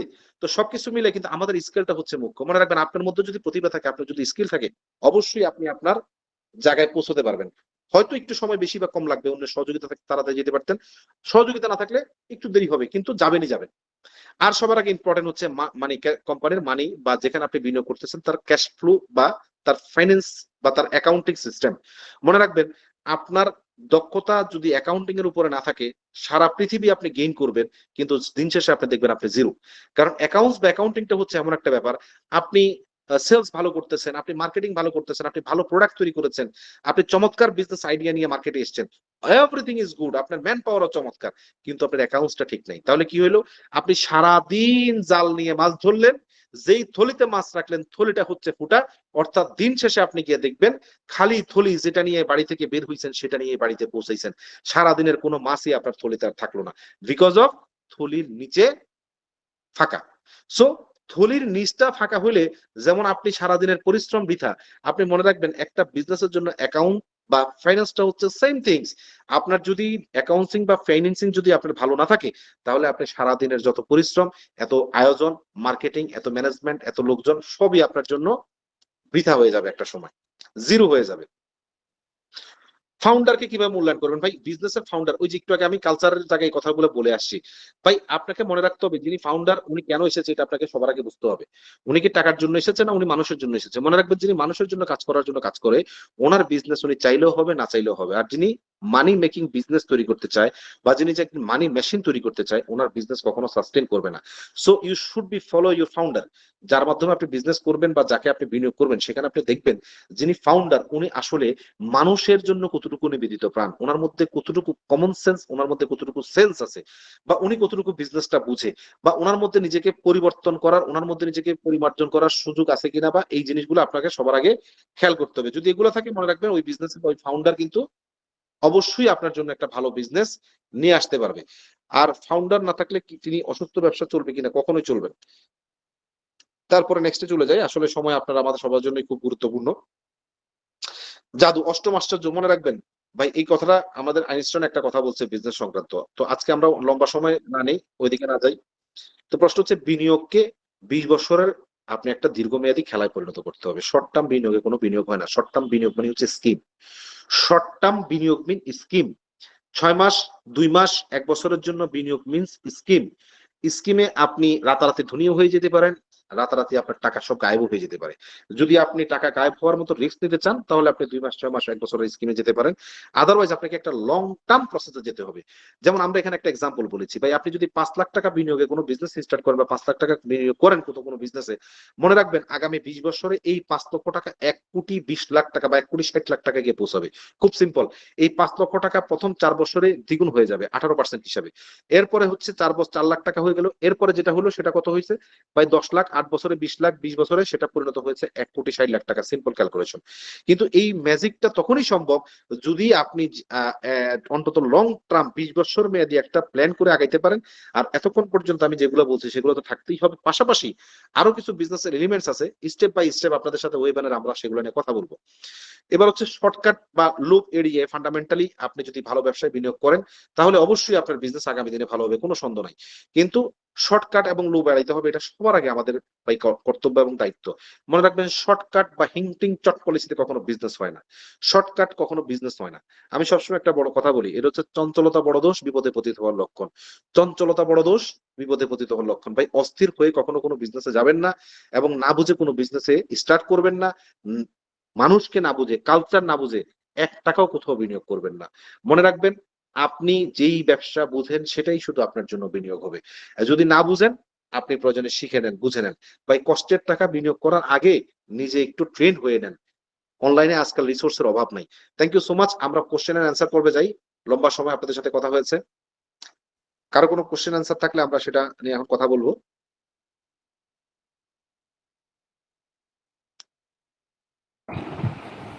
অনেক অনেক ধন্যবাদ আমাদের নাজমুল হাসান রাজু ভাইকে। চমৎকার করে আমার মনে হয় আমিও শুনলাম, এত ভালো লাগলো। চমৎকার করে আমাদের প্রবাসীদের বিনিয়োগের ক্ষেত্রে, নট অনলি প্রবাসীদের, দেশি যারা আমরা তারাও বিনিয়োগ করার ক্ষেত্রে এখানে মৌলিক বেশ কিছু বিষয় তুলে ধরা হয়েছে। এগুলো আলটিমেটলি কাজে লাগবে। সো এই পর্যায়ে আপনাদের জন্য উন্মুক্ত প্রশ্ন। আপনারা হ্যান্ড রাইজ করে প্রশ্ন করবেন। আমাদের রাজু ভাই আছে এবং সহ আমাদের লয়ার প্যানেল টিম আছে। আপনাদেরকে প্রশ্ন উত্তর দেওয়া হবে। একটু হ্যান্ড রাইজ করে প্রশ্ন করলে ভালো হবে।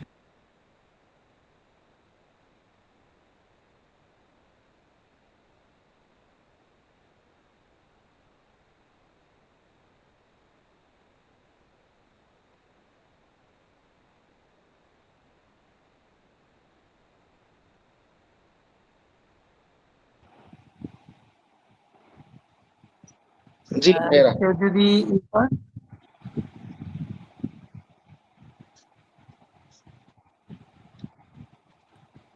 হ্যাঁ, যাদের প্রশ্ন আছে একটু ওই যে হ্যান্ড রাইজ করার সুযোগ আছে।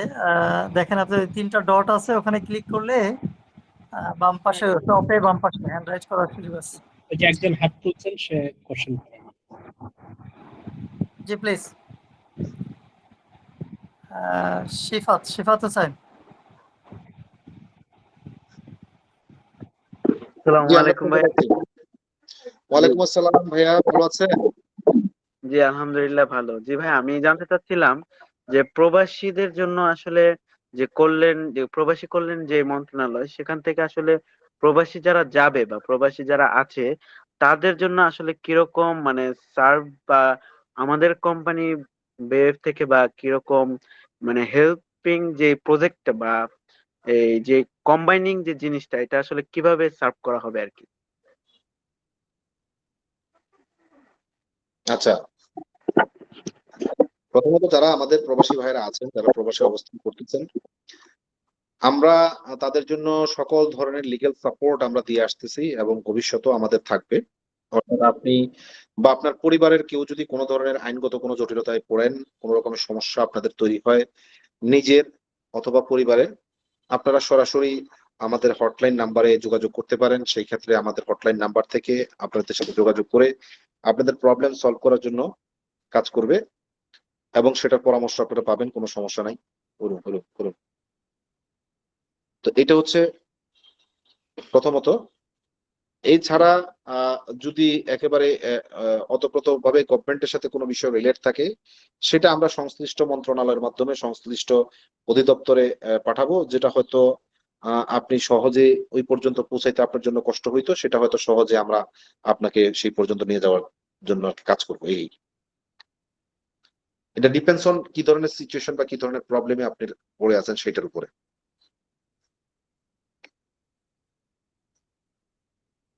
জি, শরীফুল ভাই হ্যান্ড রাইজ করেছেন, বলেন। এমনি শরীফুল ভাই।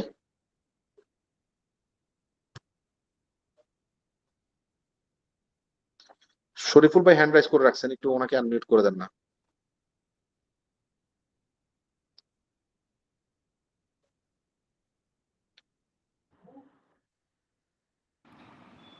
হ্যাঁ, শরীফুল ভাই আনমিউট করে কথা বলতে হবে। আপনি সম্ভবত মিউট জি আছেন, এই জন্য কথা শোনা যাচ্ছে জি না।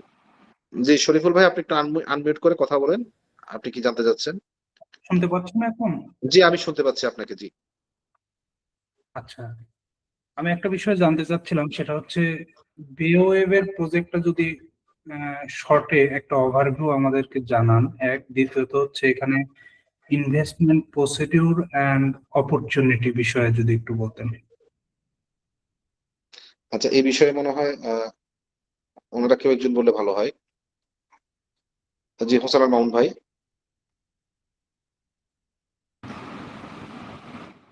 আচ্ছা, এইটা তাহলে আমাদের ইকরাম সাহেব বলুন, সুবিধা হবে।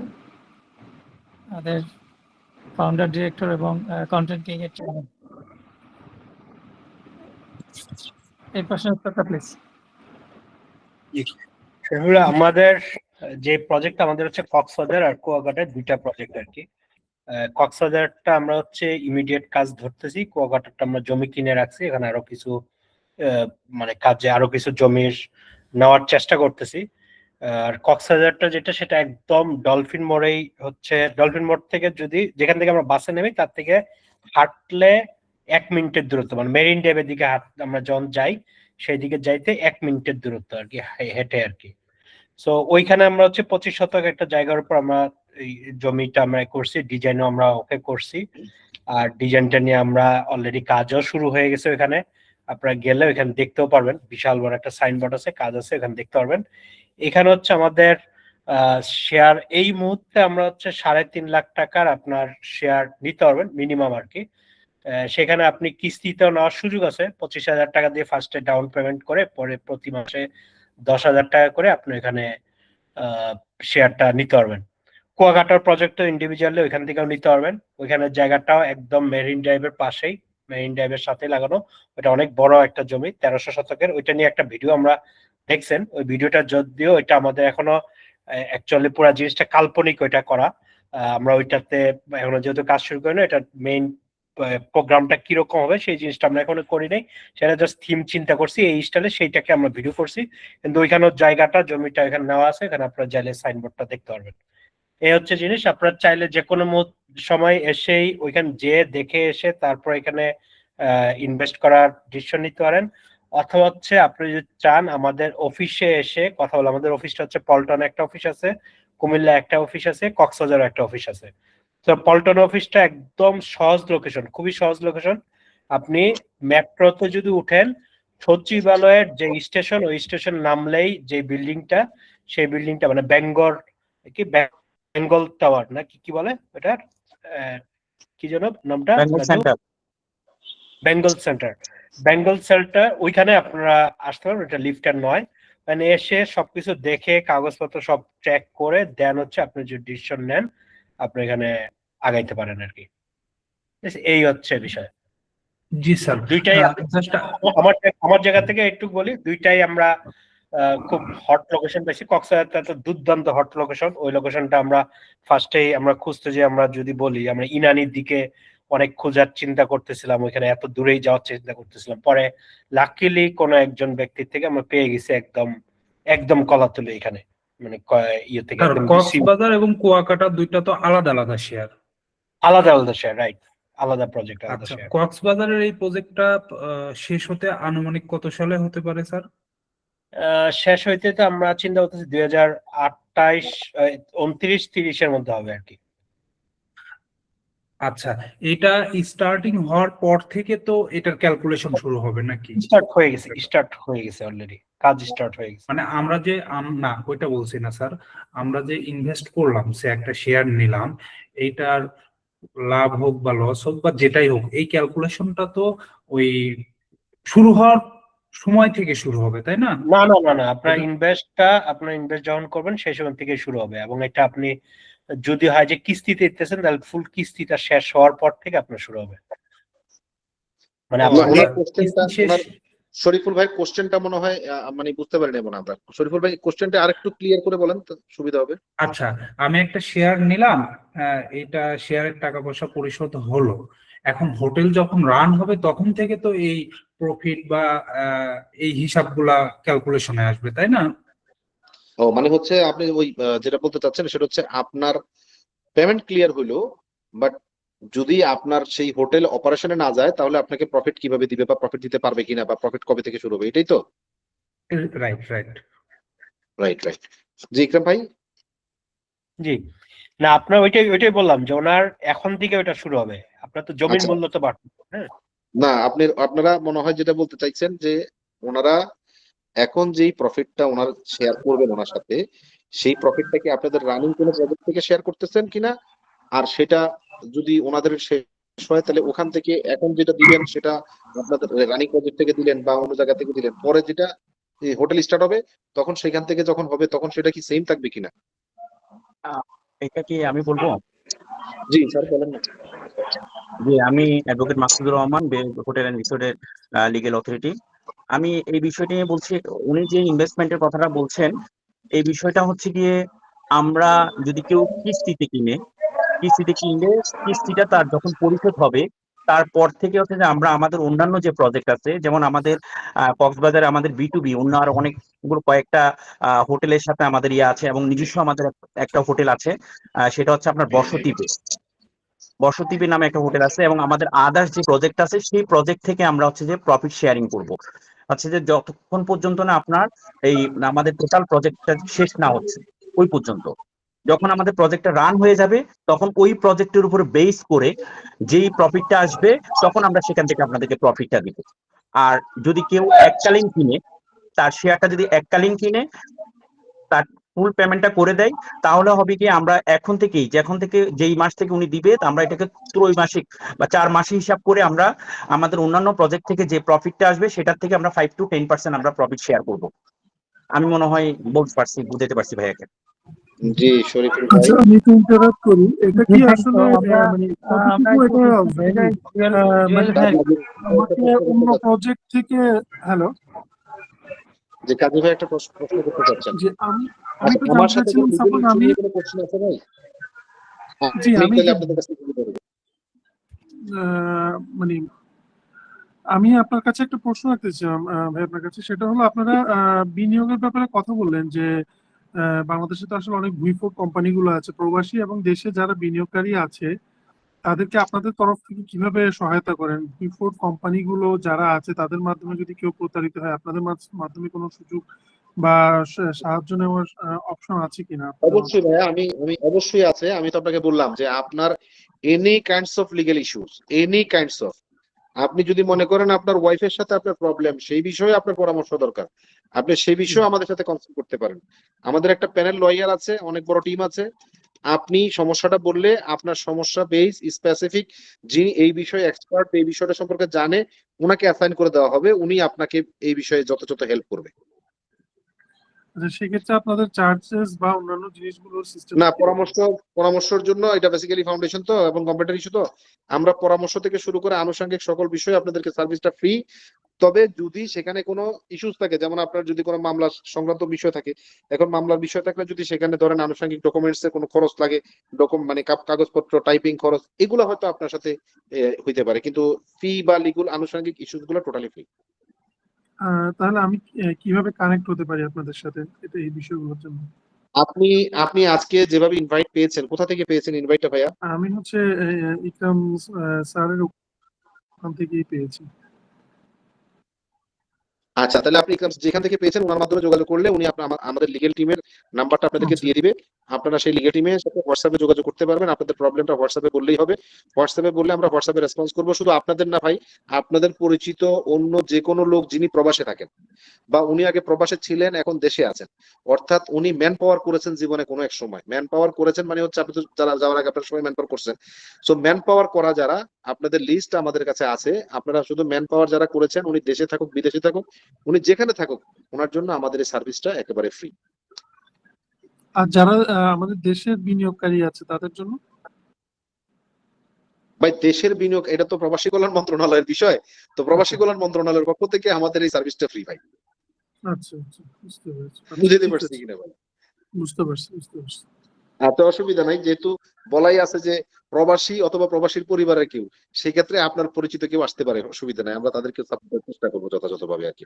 ধন্যবাদ, ধন্যবাদ। জি, আপনার বিনিয়োগ আচ্ছা, এই পর্যায়ে আমরা জুয়েল ভাইয়ের কাছে চলে যাই। জুয়েল ভাই হাত তুলে আছে অনেকক্ষণ যাবত। জুয়েল ভাই প্লিজ আনমিউট করে কথা বলেন।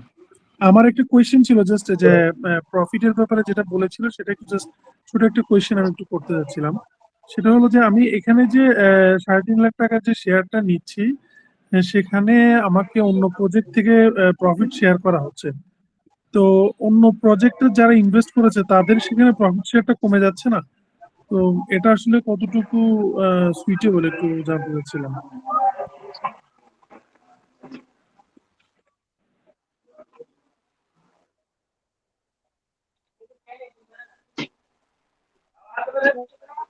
হ্যালো, আসসালামু আলাইকুম।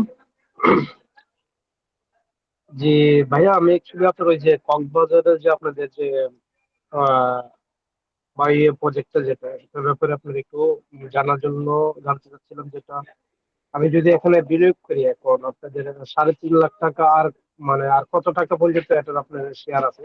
3.5 লাখ থেকে স্টার্টিং না আরো উপরে আছে? আমাকে একটু যা বলবেন।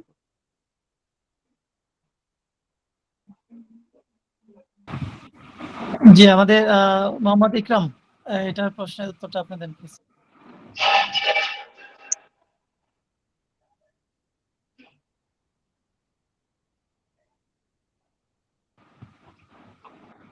শোনা যাচ্ছে?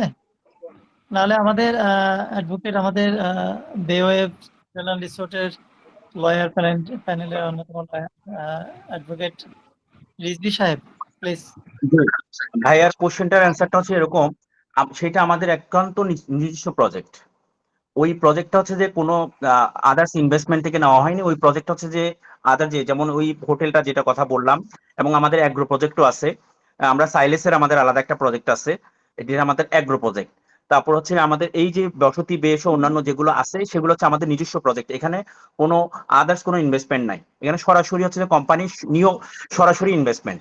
যেহেতু কোম্পানির সরাসরি ইনভেস্টমেন্ট, সেহেতু অন্য বিনিয়োগকারীর কোনো প্রশ্নই আসে না। সেখান থেকে কোম্পানি একটা প্রফিট শেয়ার করবে, যেটা অন্য কোনো কোম্পানি করছে না।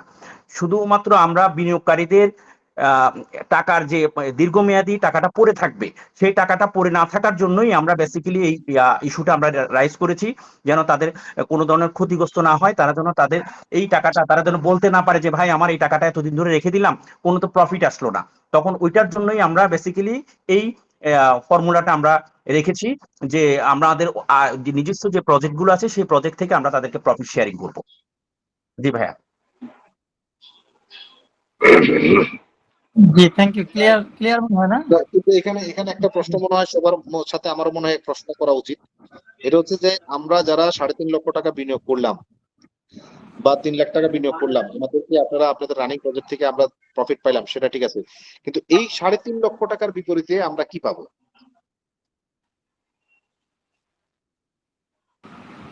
জি, রিজভী সাহেব। জি, আসসালামু আলাইকুম। জি, এই 3.5 লক্ষ টাকার বিপরীতে, হ্যালো, জি, এই 3.5 লক্ষ টাকার বিপরীতে কোন সময়কার কথা বলছেন? After, not right now. ভাই আমার সিকিউরিটি কি, এখন কি পাবো, সিকিউরিটি হিসেবে কি পাবো, ভবিষ্যতে কি পাবো?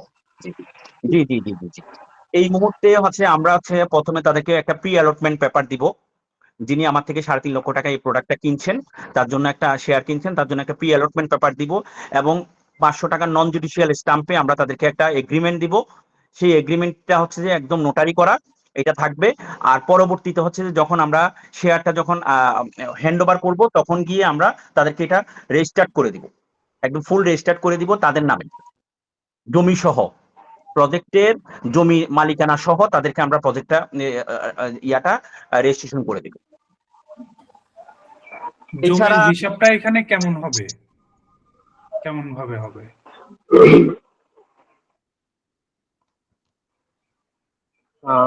নাজমুল স্যার, জি জি, জমির হিসাবটা হচ্ছে কি, আমি বলি আপনাকে।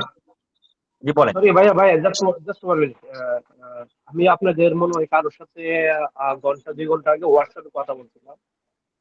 তো এখানে আমি যা শুনলাম 3.5 লক্ষ টাকা একটা শেয়ার, আর উনি যে আমার সাথে কথা বলছেন উনি বলছিলেন 5 লক্ষ টাকা একটা share. I don't know, but আপনাদের কথা আর ওনার কথার মধ্যে ডিফারেন্স এতটুকু।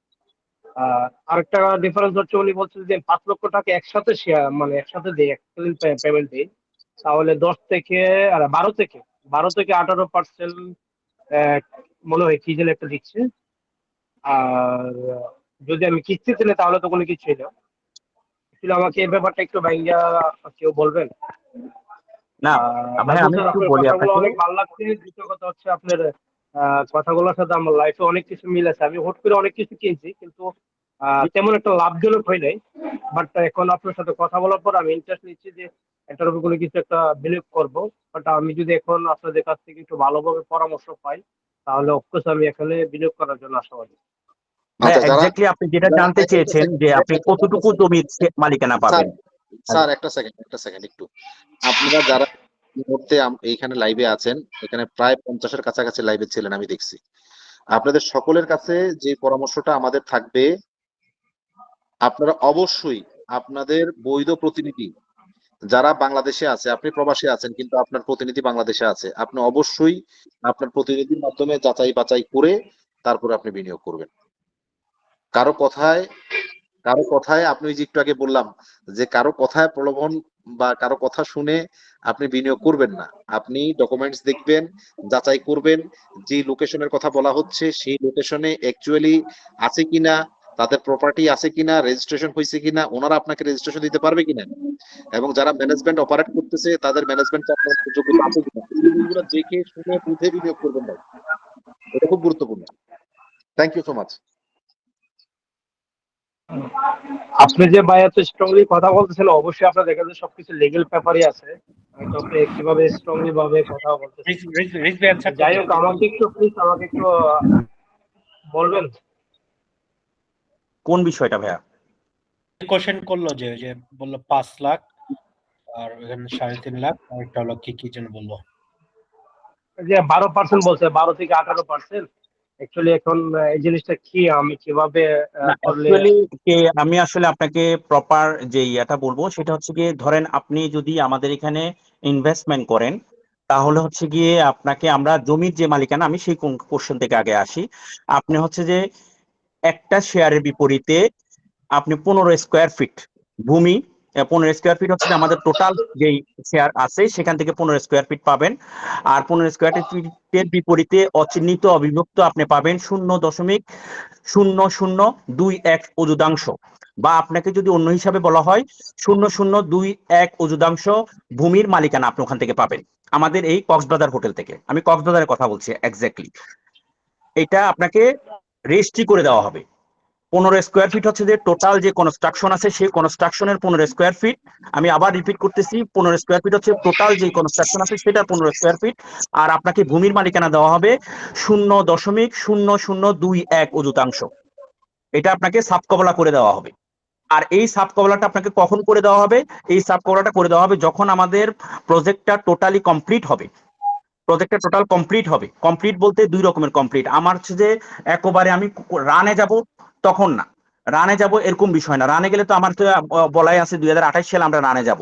2028 সালে যদি আমি তার আগেই যদি আপনার টাকা পরিশোধ করে ফেলেন, আমার যদি কনস্ট্রাকশন যদি আমার বিল্ডিংটা যদি হয়ে যায়, তখনও আমি আপনাকে রেজিস্ট্রেশন দিতে পারবো। আমি যে আমার 16 তলা যেটা 14 তলা যেটা করার কথা, 14 তলা যদি আমি করে ফেলি, তখনও আমি আপনাকে ওই সাব কবলাটা দিতে পারবো। কারণ হাওয়ার উপরে তো আর কাউকে কেউ রেজিস্ট্রেশন দিতে পারে না, বুঝতে পারছি ভাই? হাওয়ার উপরে কখনো রেজিস্ট্রেশন হয় না। যেহেতু আমরা লিগেলি কাজ করতে যাচ্ছি, সবকিছু লিগেল ওয়েতে কাজ করতে যাচ্ছি, এই জন্যই বলতে চাচ্ছি যে যখন কনস্ট্রাকশন লেভেলটা যখন ভিজিবল হবে, তখনই আপনাকে ওই কনস্ট্রাকশন থেকে আপনাকে 0.0021 অযুতাংশ ভূমি এবং 15 স্কোয়ার ফিট হচ্ছে যে আপনাকে এই টোটাল কনস্ট্রাকশনের মালিকানা আপনাকে সাব কবলা রেজিস্ট্রি করে দেওয়া হবে। এ হচ্ছে গিয়ে এই মূল বিষয়। আর জি জি। আরেকটা কি জানতে চাচ্ছেন? 12 থেকে 18%। 12 থেকে 18%-এর কথাটা যেটা আসছে, এটা আমি আসলে কিভাবে বলবো, এই বিষয়টা হচ্ছে যে একদম এক্স্যাক্টলি যদি বলতে যাই, তাহলে আমরা বলতে চাচ্ছি যে আমাদের আদার্স যে প্রজেক্ট আছে, আপনি যদি দেখেন এখন আপনি ফুল পেমেন্ট করে দিলেন, আপনি ফুল পেমেন্ট করার পরে আপনার যেই টাকাটা আপনার টাকাটা তো আপনার দীর্ঘদিন পড়ে রইলো এখানে, তখন আপনি কি করবেন? যে ভাই আমি এমন জায়গায় ইনভেস্ট করলাম যে আমার টাকাটা তো আজকে 3 বছর ধরে পড়ে রইলো। 3 বছর, আপনার 2028 সালের আগে তো আপনি কোনো ধরনের কোনো বেনিফিট পাচ্ছেন না, অন্যান্য বিষয়গুলো আপনি তখন একটু হতাশাগ্রস্ত হবেন। যেই কারণেই আমরা নতুন করে এই প্রজেক্টটা, আমাদের স্কিমটা আমরা এইভাবে সাজিয়েছি যেন আমাদের কোনো শেয়ার হোল্ডার যারা আমাদের এই প্রজেক্টের শেয়ার নেবে তারা যেন হতাশাগ্রস্ত না হয়। এই জন্যই তাদেরকে আমাদের আদার্স যে বেওয়েবের এক ওন মালিকানাধীন, নিজস্ব মালিকানাধীন আদার্স যে প্রজেক্ট আছে, সেই প্রজেক্ট থেকে সামান্য একটা প্রফিট আপনাদেরকে আমরা শেয়ারিং করব। সেটা হচ্ছে যে 5 to 10%। 5 to 10%, এটা এক্স্যাক্টলি না। কেন 5 to 10% বলা হচ্ছে? কারণ ভাই আমরা তো এখানে সুদের ব্যবসা করতেছি না, এক্স্যাক্টলি কথা বলে দিলাম ভাই। আমরা হালাল ট্যুরিজম, হালাল ভাবে আমরা ব্যবসা করতে চাই। যেই জন্যই আমরা বলছি যে আমরা হালাল ওয়েতেই দিব। এখন আমার প্রফিটটা কত হবে এটা তো আমি বলতে পারবো না। ধরেন এই মাসে আমার 10টা রুম বুকিং হওয়ার কথা, আমার 10টা রুম বুকিং হইলো না, আমার 2টা রুম বুকিং হইলো, তাহলে আমি 2টার হিসাব করে যতটুকু আসলো ওইটা হিসাব করে 4 মাস পরে এভাবে আমার, আর 4 মাসে ধরেন আমার 8টা রুম বুকিং হলো, 8টার হিসাবে যেটুকু আসে ওইটাকে ক্যালকুলেশন করে যে টাকাটা আসবে, সেই টাকাটা থেকে একটা পোর্শন আমার এই শেয়ার হোল্ডারদের জন্য, যারা আমার এই প্রজেক্টে শেয়ার কিনেছে তাদের জন্য আমরা বরাদ্দ করেছি, যেটা 5 to 10%। আর যেটা বলছেন 18 থেকে 20%, এক্স্যাক্টলি এটা 18 থেকে 20% বা 12 থেকে 18% যেটা বলতেছেন, এটা হচ্ছে কি যখন টোটালি আমার প্রজেক্টটা রান করবে। যেটা বলতেছিলাম আমরা 2028 সাল, 2028 সাল এবং গ্রেস পিরিয়ড সহ ধরেন আরো 1 বছর, 2029 সাল। 29 সালের ভিতরে যখন আমার টোটাল প্রজেক্টটা যখন রান হয়ে যাবে, তখন গিয়ে আমরা যে আমাদের যেটা বলা হচ্ছে যে আমরা ইয়ারলি ডিভিডেন্ড আকারে, তখন হবে যে আপনার টোটাল ক্যালকুলেশন হবে। টোটাল যে ক্যালকুলেশন হবে, ক্যালকুলেশন হওয়ার পরে যে প্রফিটটা আসবে 1 বছর পর থেকে, রান করার পরে, রান করার 1 বছর পর থেকে, রান করার 1 বছর পর থেকে, আমি এমফেসাইজ করতেছি আবার, হোটেলটা রান করার 1 বছর পর থেকে, 1 বছর পর থেকেই আমরা হচ্ছে যে তখন আমরা চার্টার অ্যাকাউন্ট, যথাযথ যে চার্টার অ্যাকাউন্ট আছে তাদের মাধ্যমে আমরা এটাকে আমাদের এটাকে মূল্যায়ন করবো যে আমাদের এই বছর কত টাকা প্রফিট হলো। সেই প্রফিটের উপরে ভিত্তি করে যে অ্যামাউন্টটা আসবে সেটার আমরা এজাম করতেছি যে আমাদের সেখানে হচ্ছে যে আপনার 60 থেকে 70,000 টাকা বা 80,000 টাকার মতো আপনি পার ইয়ার আপনার এই শেয়ারের বিপরীতে আপনি পাবেন। এটা হচ্ছে গিয়ে বিষয় ভাই। ভাই আমি কি বুঝাইতে পারছি ভাই? 70 থেকে 80,000 টাকা পার ইয়ার পাবেন। এখন পাবেন হচ্ছে যে 5 to 10%। তখন সেটাতে আপনি যদি 3.5 লাখ টাকার বিপরীতে আপনি হিসাব করেন এক বছর যখন আমি ফুল রানে যাব তখন আপনি ওই টাকাটাই পাবেন। 70 থেকে 80,000 টাকা পার ইয়ার আপনি প্রত্যেকটা শেয়ারের বিপরীতে আপনি আপনার প্রফিট পাবেন। এবং সাথে সাথে আপনি আরো অনেক কিছু ফ্যাসিলিটি পাবেন। যেমন ধরেন আপনি ফ্যাসিলিটি পাবেন কি, আপনি পাবেন হচ্ছে যে 2 রাত 3 দিন আপনি ওখানে হোটেলে থাকতে পারবেন। আমাদের যে কার্ড গুলো আছে বিভিন্ন ধরনের, আমাদের 5 ধরনের কার্ড আছে, কার্ড হোল্ডার যারা আর কি 5 ধরনের কার্ড হোল্ডার আছে। ওনাদেরকে আমরা হচ্ছে যে যেমন আমাদের কার্ড হোল্ডার সিলভার ওনারশিপ আছে, গোল্ড ওনারশিপ আছে, ডায়মন্ড ওনারশিপ আছে, প্লাটিনাম ওনারশিপ আছে, রয়্যাল ওনারশিপ আছে। ওনাদেরকে আমরা বিভিন্ন ধরনের ফ্যাসিলিটেট করতেছি। সিলভার ওনারশিপ এক ধরনের ফ্যাসিলিটেশন পাবে, গোল্ড ওনারশিপ আরেক ধরনের পাবে, ডায়মন্ড ওনারশিপ আরেক ধরনের পাবে, প্লাটিনাম ওনারশিপ আরেক ধরনের পাবে, রয়্যাল ওনারশিপ আরেক ধরনের পাবে। প্রত্যেকের জন্য আলাদা আলাদা ক্রাইটেরিয়া বলা আছে, সে কি কি ধরনের ফ্যাসিলিটি পাবে ওগুলো আমাদের প্রত্যেকটাই আলাদা আলাদা করে বলা আছে। আপনারা যদি কখনো আসেন আমাদের অফিসে ইনশাল্লাহ আমরা আপনাদেরকে পরিপূর্ণ বাকিটা আমরা দিব, বা আপনাদের কোনো প্রতিনিধি যদি আসতে চায় আসতে পারে। আমরা সম্পূর্ণ ওপেন বুক, আমরা অলওয়েজ ওপেন, আমাদের কোনো হাইড এন্ড সিকের কিছু নাই। যে আসবে আমাদের সবার জন্য আমাদের ওপেন। আমরা একদম ডকুমেন্ট নিয়েই বসে আছি, প্রত্যেকটা ডকুমেন্ট পুঙ্খানুপুঙ্খভাবে প্রত্যেকটা জায়গায় আপনি চেক করতে পারেন, রেজিস্ট্রি অফিস হতে শুরু করে যেখানে যেখানে আপনার প্রয়োজন মনে করেন। এবং আমাদের রেজিস্ট্রেশন হতে অন্যান্য আদার্স যা কিছু আছে প্রত্যেকটা বিষয় আপনি আলাদা করে নিজের মতন করে, বা আপনাদের যদি কোনো পরিচিত কেউ থাকে তার কাছেও আপনি প্রেরণ করতে পারেন। দেখবেন আমরা একদম এক্স্যাক্টলি যেটা আছে সেটাই আমরা আপনাদেরকে দিয়ে দিয়েছি আর কি। এই হলো কি আমার বিষয় আর কি ভাইয়া। আর কোনো যদি কিছু থাকে। আরেকটা কোশ্চেন ছিল জুয়েল ভাই, যেটা মিস করেছে, জি সেটা ভাইয়া, হচ্ছে বুঝতে পারছি। যার সাথে কথা বলছে সে বলছে 5 লাখ, আমরা এখানে 3.5 লাখ বলতেছি, এটা একটু ক্লিয়ার করে দেন একটু। ও 5 লাখ আর 3.5 লাখের যে ইস্যুটা আসছে, 5 লাখ 3.5 লাখ বিষয়টা হচ্ছে যে আমরা যখন শুরু করেছি তখন আমাদের বেওয়েভ হোটেল অ্যান্ড রিসোর্ট লিমিটেডের আমরা প্রাইমারি স্টেজে আমরা কিছু ধরনের ফ্যাসিলিটেশন করেছি। যে আমরা যখন মানুষ ওপেনিং করে, এটা তো নিয়মেই আছে, যখন কেউ কোনো একটা ওপেন করে, প্রোডাক্টটা ওপেন করে, তখন দেখা যায় যে তারা একটা প্রমোশনাল অফার দেয়। আমাদের এটা হচ্ছে প্রমোশনাল অফার। প্রমোশনাল অফারটা আমরা বলেছিলাম আগামী মাসের 1 তারিখ পর্যন্ত সেটা কার্যকর থাকবে। আগামী মাসের 1 তারিখের পর থেকেই আমরা সরি হ্যালো প্রমোশনাল হ্যালো, জি অফারটা, ভাইয়া, বুঝতে পারছি। জি জি বলেন ভাইয়া, আপনি। প্রমোশনাল ভাইয়া এটা আমি হচ্ছে একটু আমাদের কথা বলতে চাই, যদি একটু সুযোগ দেন কথা বলবো আর কি। আমি এই কোশ্চেনটা শেষ করে আপনার কথাটা নিব। জি, হ্যাঁ আশিক ভাই কথা অনেকক্ষণ ধরে একটু আশিক ভাই আছে। হ্যাঁ, আশিক দ্রুত ভাই বেশ লিখতে কয়েকজন পারছেন। হাত তুলে আসছে, তো একটু দ্রুত করি আমরা।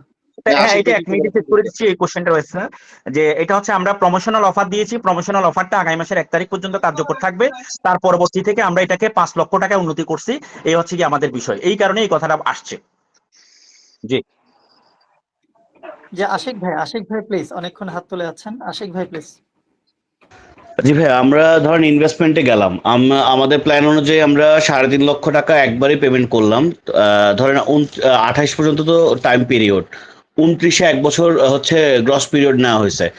29 পর্যন্ত ধরেন আমার এক্সিট প্ল্যান কি হবে? 29-এর আগেই আমার মনে হলো না আমি এখান থেকে বের হব, আমার হয়তো কোনো একটা প্রবলেম, আমার এখান থেকে বের হওয়া উচিত, তাহলে আমার এক্সিট প্ল্যানটা কি হবে? 29-এর আগে কি কোনো এক্সিট প্ল্যান আছে, নাকি 29-এর পরে গিয়ে এক্সিট প্ল্যান হবে? আর সেক্ষেত্রে যদি শেয়ার প্রাইস ইনক্রিজ হয়, আমি কি সেই প্রাইসে সেল করতে পারবো, নাকি আমি আমার ইনভেস্টেড অ্যামাউন্ট প্রাইসে সেল করতে হবে?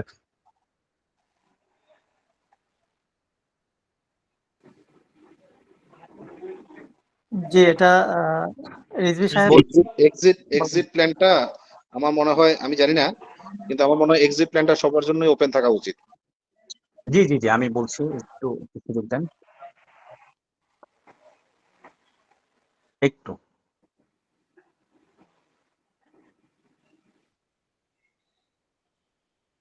যে আরো একটা প্রশ্ন আমরা নিয়ে নিয়ে ফাঁকে, আকরাম ভাই। জি আচ্ছা, জি যে কথা বলেন। যে আকরাম ভাই আরেকটা কোশ্চেন একসাথে করে ফেলেন, ওইটা প্রশ্নের উত্তরটা রেডি করুক।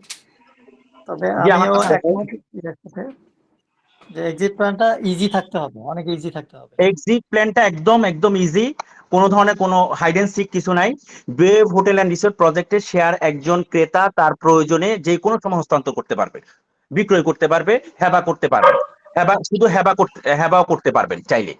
এটা তাদের একদম একান্ত ব্যক্তিগত ব্যাপার, যেহেতু তার যদি রেজিস্ট্রেশন হওয়ার আগ পর্যন্ত, সরি ভাইয়া আমি যদি রেজিস্ট্রেশন সাফ কাবলা না পাই তাহলে কি আমি হেবা করতে পারবো? আমি তো সেটাই বলছি ভাইয়া, সেটাই বলছি, একটু সুযোগ দেন ভাইয়া। যদি আপনি রেজিস্ট্রেশন না হয়, রেজিস্ট্রেশন হওয়ার আগ পর্যন্ত হচ্ছে যে আপনি ওই আমাদের যেই একজনেরটা আরেকজনের কাছে আপনি হস্তান্তর করতে পারবেন। ওই আমি যে 300 টাকার নন জুডিশিয়াল স্ট্যাম্প আপনাকে দিয়েছি, সেই 300 টাকার নন জুডিশিয়াল স্ট্যাম্পই আপনি আরেকজনের কাছে আপনি সেল করতে পারবেন। মানে কিন্তু এটার জন্য সেক্ষেত্রে একটা কি আমাকে প্রসেস সেল হচ্ছে, করতে হবে না কোম্পানি বাইব্যাক করে নেবে, এই ধরনের কোনো গ্যারান্টি কোম্পানি দিচ্ছে? না, এটা হচ্ছে যে আপনি যদি চান আপনিও সেল করতে পারেন, আর যদি বলেন যে না ভাই আমি পারছি না, আপনারা আমাকে একটু সহযোগিতা করেন, তখন সেটা কোম্পানির মতন করে কোম্পানি আপনাকে সহযোগিতা করবে। আর এটা আমরা নিচ্ছি এক্স্যাক্টলি আপনি যেদিন বলবেন সেদিন থেকে হচ্ছে যে আমরা 40 থেকে 60 ওয়ার্কিং ডেজ এর ভিতরে আপনাকে এক্সিট প্ল্যানটা একদম ক্লিয়ার করে দেবো 60 ডেজ এর মধ্যে। 40 আচ্ছা থেকে আমি 60 একটু ওয়ার্কিং ডেজ ইন্টারাপ্ট এর করি, মধ্যে। ধরেন আমি আজকে মেইল করলাম আপনাদের অফিসিয়াল অ্যাকাউন্টে যে জি আমি এক্সিট নিতে চাই, তো জি, সেক্ষেত্রে আজকে থেকেই ধরেন 60 ওয়ার্কিং ডেজ কাউন্ট হইলো, বাট কাউন্ট। আনফরচুনেটলি আমি ক্লায়েন্ট অ্যারেঞ্জ করতে পারি নাই। ধরেন জি এখন আমি 3.5 লক্ষ টাকায় শেয়ারটা পারচেস করেছি, এখন শেয়ার প্রাইস চলতেছে ধরেন 10 লাখ টাকা, তাইলে তো জি আমি 10 লাখ টাকায় সেল করবো নাকি 3.5 লক্ষ টাকায় সেল করবো? ধরেন আমি সেল করতে পারছি না, তখন কি কোম্পানি এটাকে আমার হয়ে সেল করে দিবে 10.5 লাখ টাকায়? আর এখানে হিডেন চার্জ কি কি থাকবে? হিডেন চার্জ নেই ভাইয়া। আমাদের এক্সিট প্ল্যানে হচ্ছে যে আমরা সবসময় বলছি ওপেন থাকবে, কিন্তু 3.5 লক্ষ টাকা যখন আপনি ইনভেস্ট করবেন, ইনভেস্ট করার আমি পরে তো আমি মনে কোম্পানির হয় একটা এখানে মনে হয় আমি একটু সহজ করে দেই বিষয়টা। মনে হয় জি এখানে বিষয়টা হতে মনে হয় এরকম, মানে প্রশ্নটা হচ্ছে আশিকুর রহমান ভাই যেটা সহজ প্রশ্ন করছেন, এটা হচ্ছে যে আমি যদি এক্সিট নিতে চাই, এক্সিটের সময় আমি কিভাবে এক্সিট নিব? আমার টাকা যেটা বিনিয়োগ করছি, তার মানে আজ থেকে 2 বছর পরে যদি আমি সেই বিনিয়োগ ফেরত চাই, তাহলে বিনিয়োগে যে টাকাটা করছি সেটাই পাবো, নাকি আমি এর চাইতে বেশি পাবো, ওই সময়কার বাজার মূল্য পাবো? আমি কি ভুল বলছি ভাই? তাই তো বলছেন? জি ভাইয়া। এখানে বিষয়টা হচ্ছে, আমি যেটা বুঝি এটা হচ্ছে বিজনেসের ক্ষেত্রে একটা প্রোডাক্ট মার্কেটিং এর সময় অনেকগুলো মার্কেটিং কস্ট প্রোডাক্টের সাথে অ্যাড হয়, ম্যানুফ্যাকচারিং কস্টের সাথে প্রোডাকশনের কস্টের সাথে মার্কেটিং কস্ট অ্যাড হয়। হয়তো সেই ক্ষেত্রে মার্কেট রেডি আপনার সাথে কাউন্ট করা হবে, হয়তো প্রোডাকশনের সাথে সেলস এর বা মার্কেটিং এর যে কস্টটা আছে সেখানে হয়তো কিছু 5-10% আপনার সাথে হয়তো প্লাস মাইনাস হবে, বাট আপনি যেটা মার্কেট প্রাইস যখন হবে ওই মার্কেট প্রাইসেই আপনারটা সেল করা উচিত। জি আমি জি অ্যাডভোকেট আমি নাজমুল হাসান ক্লিয়ার, রাজু আমি ভাইয়ের ক্লিয়ার, সাথেই বুঝতে একমত পেরেছি, এটি বাট একটা বিষয়।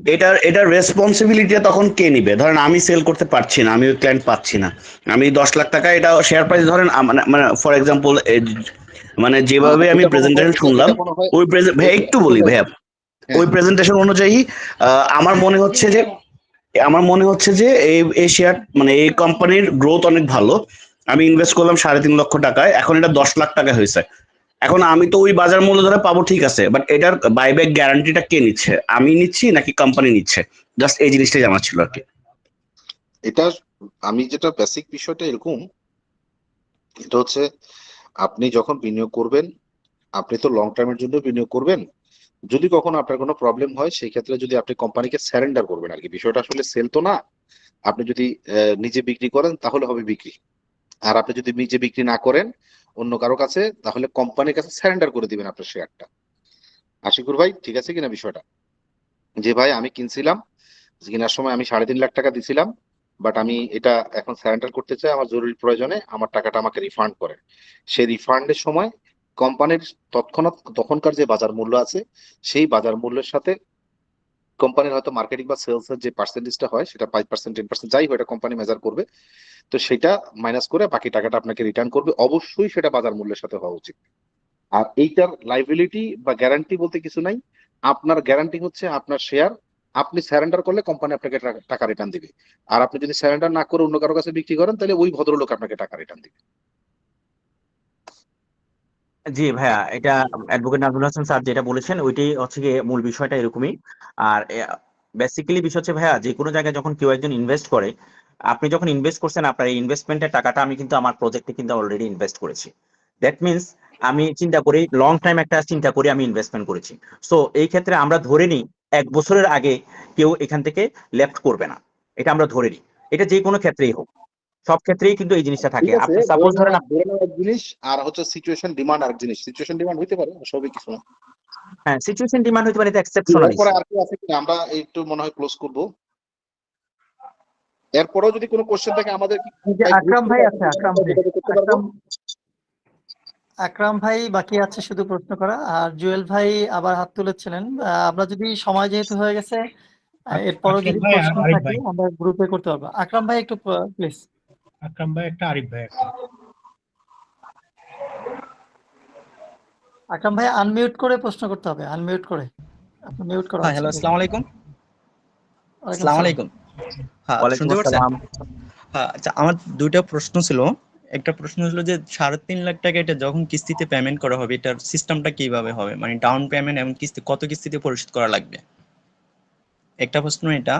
আর যখন আমার সম্পূর্ণ এটা, যখন আপনারা জায়গাটা আমাকে সাব কবলা করে দিবেন, তখন ওই কবলা রেজিস্টার করার সময় টাকাটা কি বিনিয়োগকারী বহন করবে, নাকি কোম্পানির পক্ষ থেকে রেজিস্টার যে খরচ সেটা কোম্পানি বহন করবে?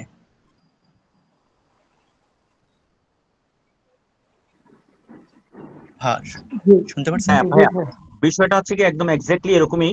এটা আমাদের অ্যাডভোকেট নাজমুল হাসান স্যার এখানে আছেন, উনি আরো ভালো জানেন। তারপর আমি বলছি কোম্পানির পক্ষ থেকে, এই বিষয়টা হচ্ছে যে যখনই কেউ জমি রেজিস্ট্রেশন করে, ওই রেজিস্ট্রেশনের খরচটা সম্পূর্ণ সেই বহন করে। এটা সব সময়, এটা প্রত্যেকের ক্ষেত্রে। এটা আপনি যেখানেই যান, আপনি যদি আজকে একটা ল্যান্ড কিনেন, সেই রেজিস্ট্রেশন কস্টটা আপনি বহন করবেন, কখনো কোম্পানি বহন করবে না। এটা হচ্ছে আপনার প্রথম কোশ্চেনের উত্তর। হ্যাঁ, হ্যাঁ। বুঝতে পারছেন ভাইয়া? আর দ্বিতীয়, জি বুঝতে পারছি। আর দ্বিতীয় কোশ্চেন হচ্ছে আমি 3 লাখ টাকা এটা যদি আমি কিস্তিতে পরিশোধ করি, এটা সিস্টেম প্রসেসটা কি, এবং এই প্রসেসিং সময় কিস্তিতে আমাকে সিকিউরিটি হিসেবে আমি কি পাবো? আচ্ছা, এটা একদম বিষয়টা হচ্ছে যে আপনি 3,50,000 টাকা যে প্রসেস, সেটা হচ্ছে যে আপনি 50,000 টাকা ডাউন পেমেন্ট করবেন, আর বাকি যে 3 লক্ষ টাকা থাকবে সেটা আপনি 30টা কিস্তিতে 10,000 টাকা করে আপনি পরিশোধ করবেন।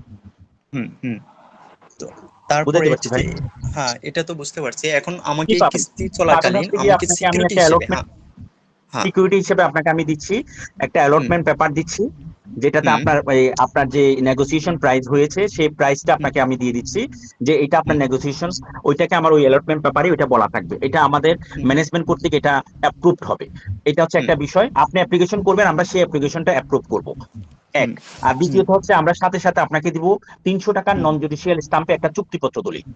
হুম হুম নোটারি এগুলো কি আপনারা, হ্যাঁ এগুলো আপনারা যারা আমরা দেশের বাইরে আছি, তো এগুলো আপনারা আমাদেরকে সাবমিট করবেন কিভাবে, বা আমরা কিভাবে কালেকশন করবো এগুলা?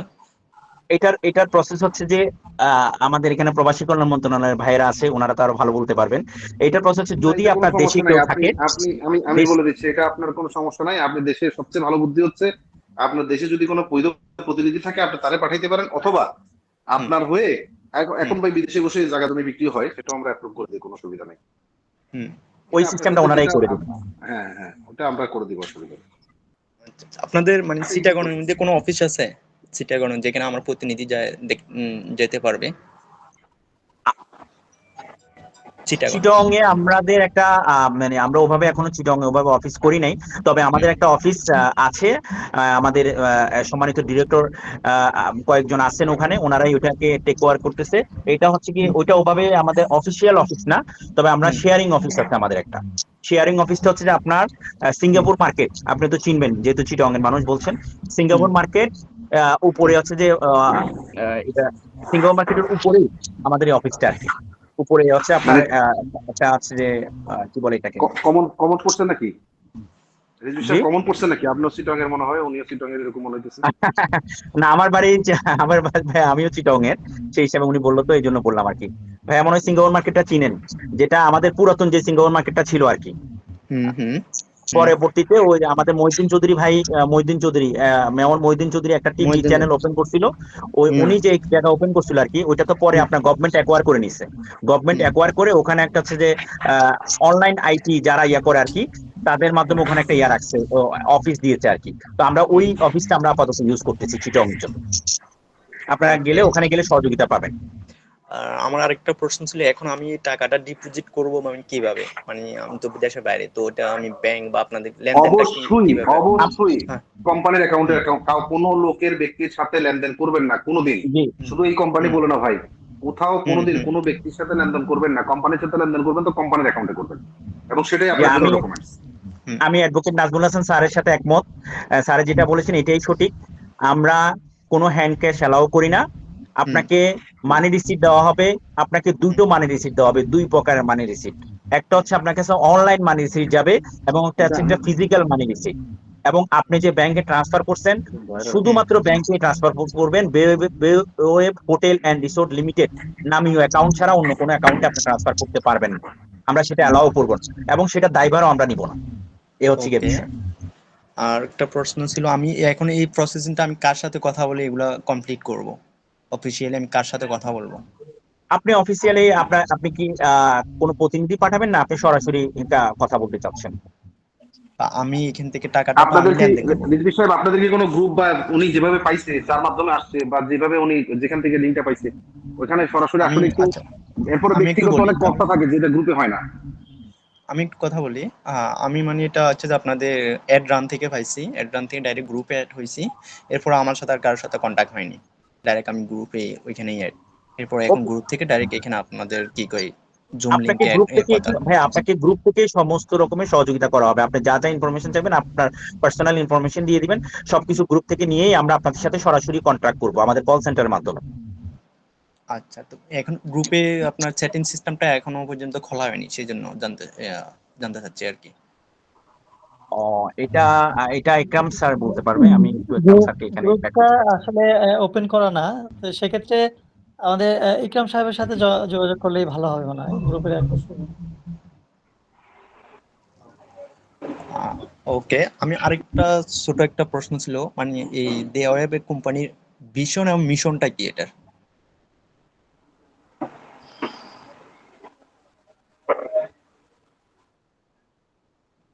আমার মনে হয় এই কোশ্চেনের উত্তর আমাদের সম্মানিত director and founder member Hossain Al Mamun sir দিকে।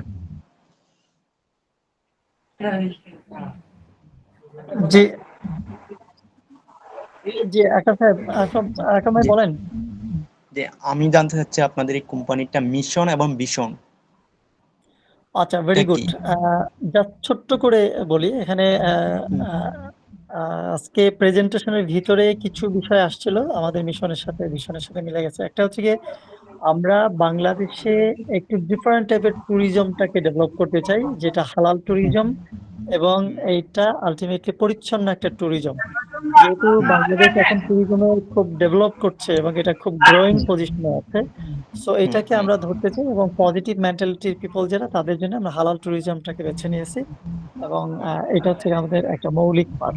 দেন হচ্ছে গিয়ে আমাদের পিপল যারা, তারা যাতে হুম একটা পরিচ্ছন্ন ইনভেস্টমেন্ট করে তারা লং রানে যাতে একটা সিকিউর জায়গায় থাকতে পারে, নিজের বিনোদন, পরিবারের বিনোদন, এবং একটা সিকিউর লং রানের ইনভেস্টমেন্টের রিটার্ন পায়।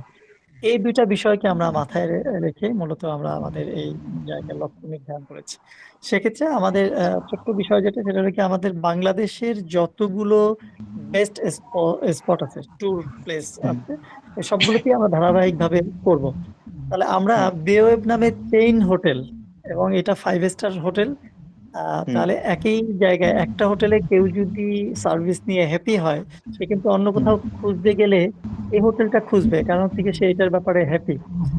এই হুম হিসাবে আমরা আলটিমেটলি অ্যাট এ টাইম দুইটা জায়গায় শুরু করেছি, কক্সবাজার এবং হুম কুয়াকাটা, যেহেতু এই দুটো হচ্ছে বাংলাদেশের এখন প্রাইম লোকেশন। এরপরে আমরা ইতিমধ্যে উখিয়ায় আমাদের ওখানে আমরা অলরেডি জায়গা দেখেছি, তারপর হুম সিলেটে অলরেডি আমরা জায়গা দেখেছি। এছাড়াও যেই যেই জায়গাগুলো, যেমন বান্দরবান পার্বত্য এলাকা, ওই জায়গাতে আমরা যেই যেই জায়গাগুলো বাংলাদেশের জন্য ট্যুরিজম প্লেস এবং বেস্ট প্লেস, ওই জায়গাটা নিয়ে আমরা কাজ করবো। দুই ধরনের ট্যুরিস্ট আমরা ওয়েলকাম করছি। একটা হলো বাংলাদেশের একটু এলিট শ্রেণীর যারা, যারা একটু হুম ভালো সিকিউরিটি চায়, ভালো পরিবেশ হুম চায়, এবং ভালো হুম হুম অবস্থাটা একটা ভালো হুম এক্সপিরিয়েন্স চায়, তাদের জন্য। আরেকটা হলো ফরেন যারা বাংলাদেশে আসবে, তারা যাতে হুম একটা বেটার সার্ভিস পায় এবং তারা যাতে সিকিউর ফিল করে, এই হুম। বিষয়গুলো আমাদের মূল টার্গেটের ভিতর। Thank you. ওকে ভাইয়া, থ্যাংক ইউ সো মাচ। আমার এখানেই শেষ। থ্যাংক ইউ সো মাচ, আপনাদের ধন্যবাদ, অনেক অনেক ধন্যবাদ।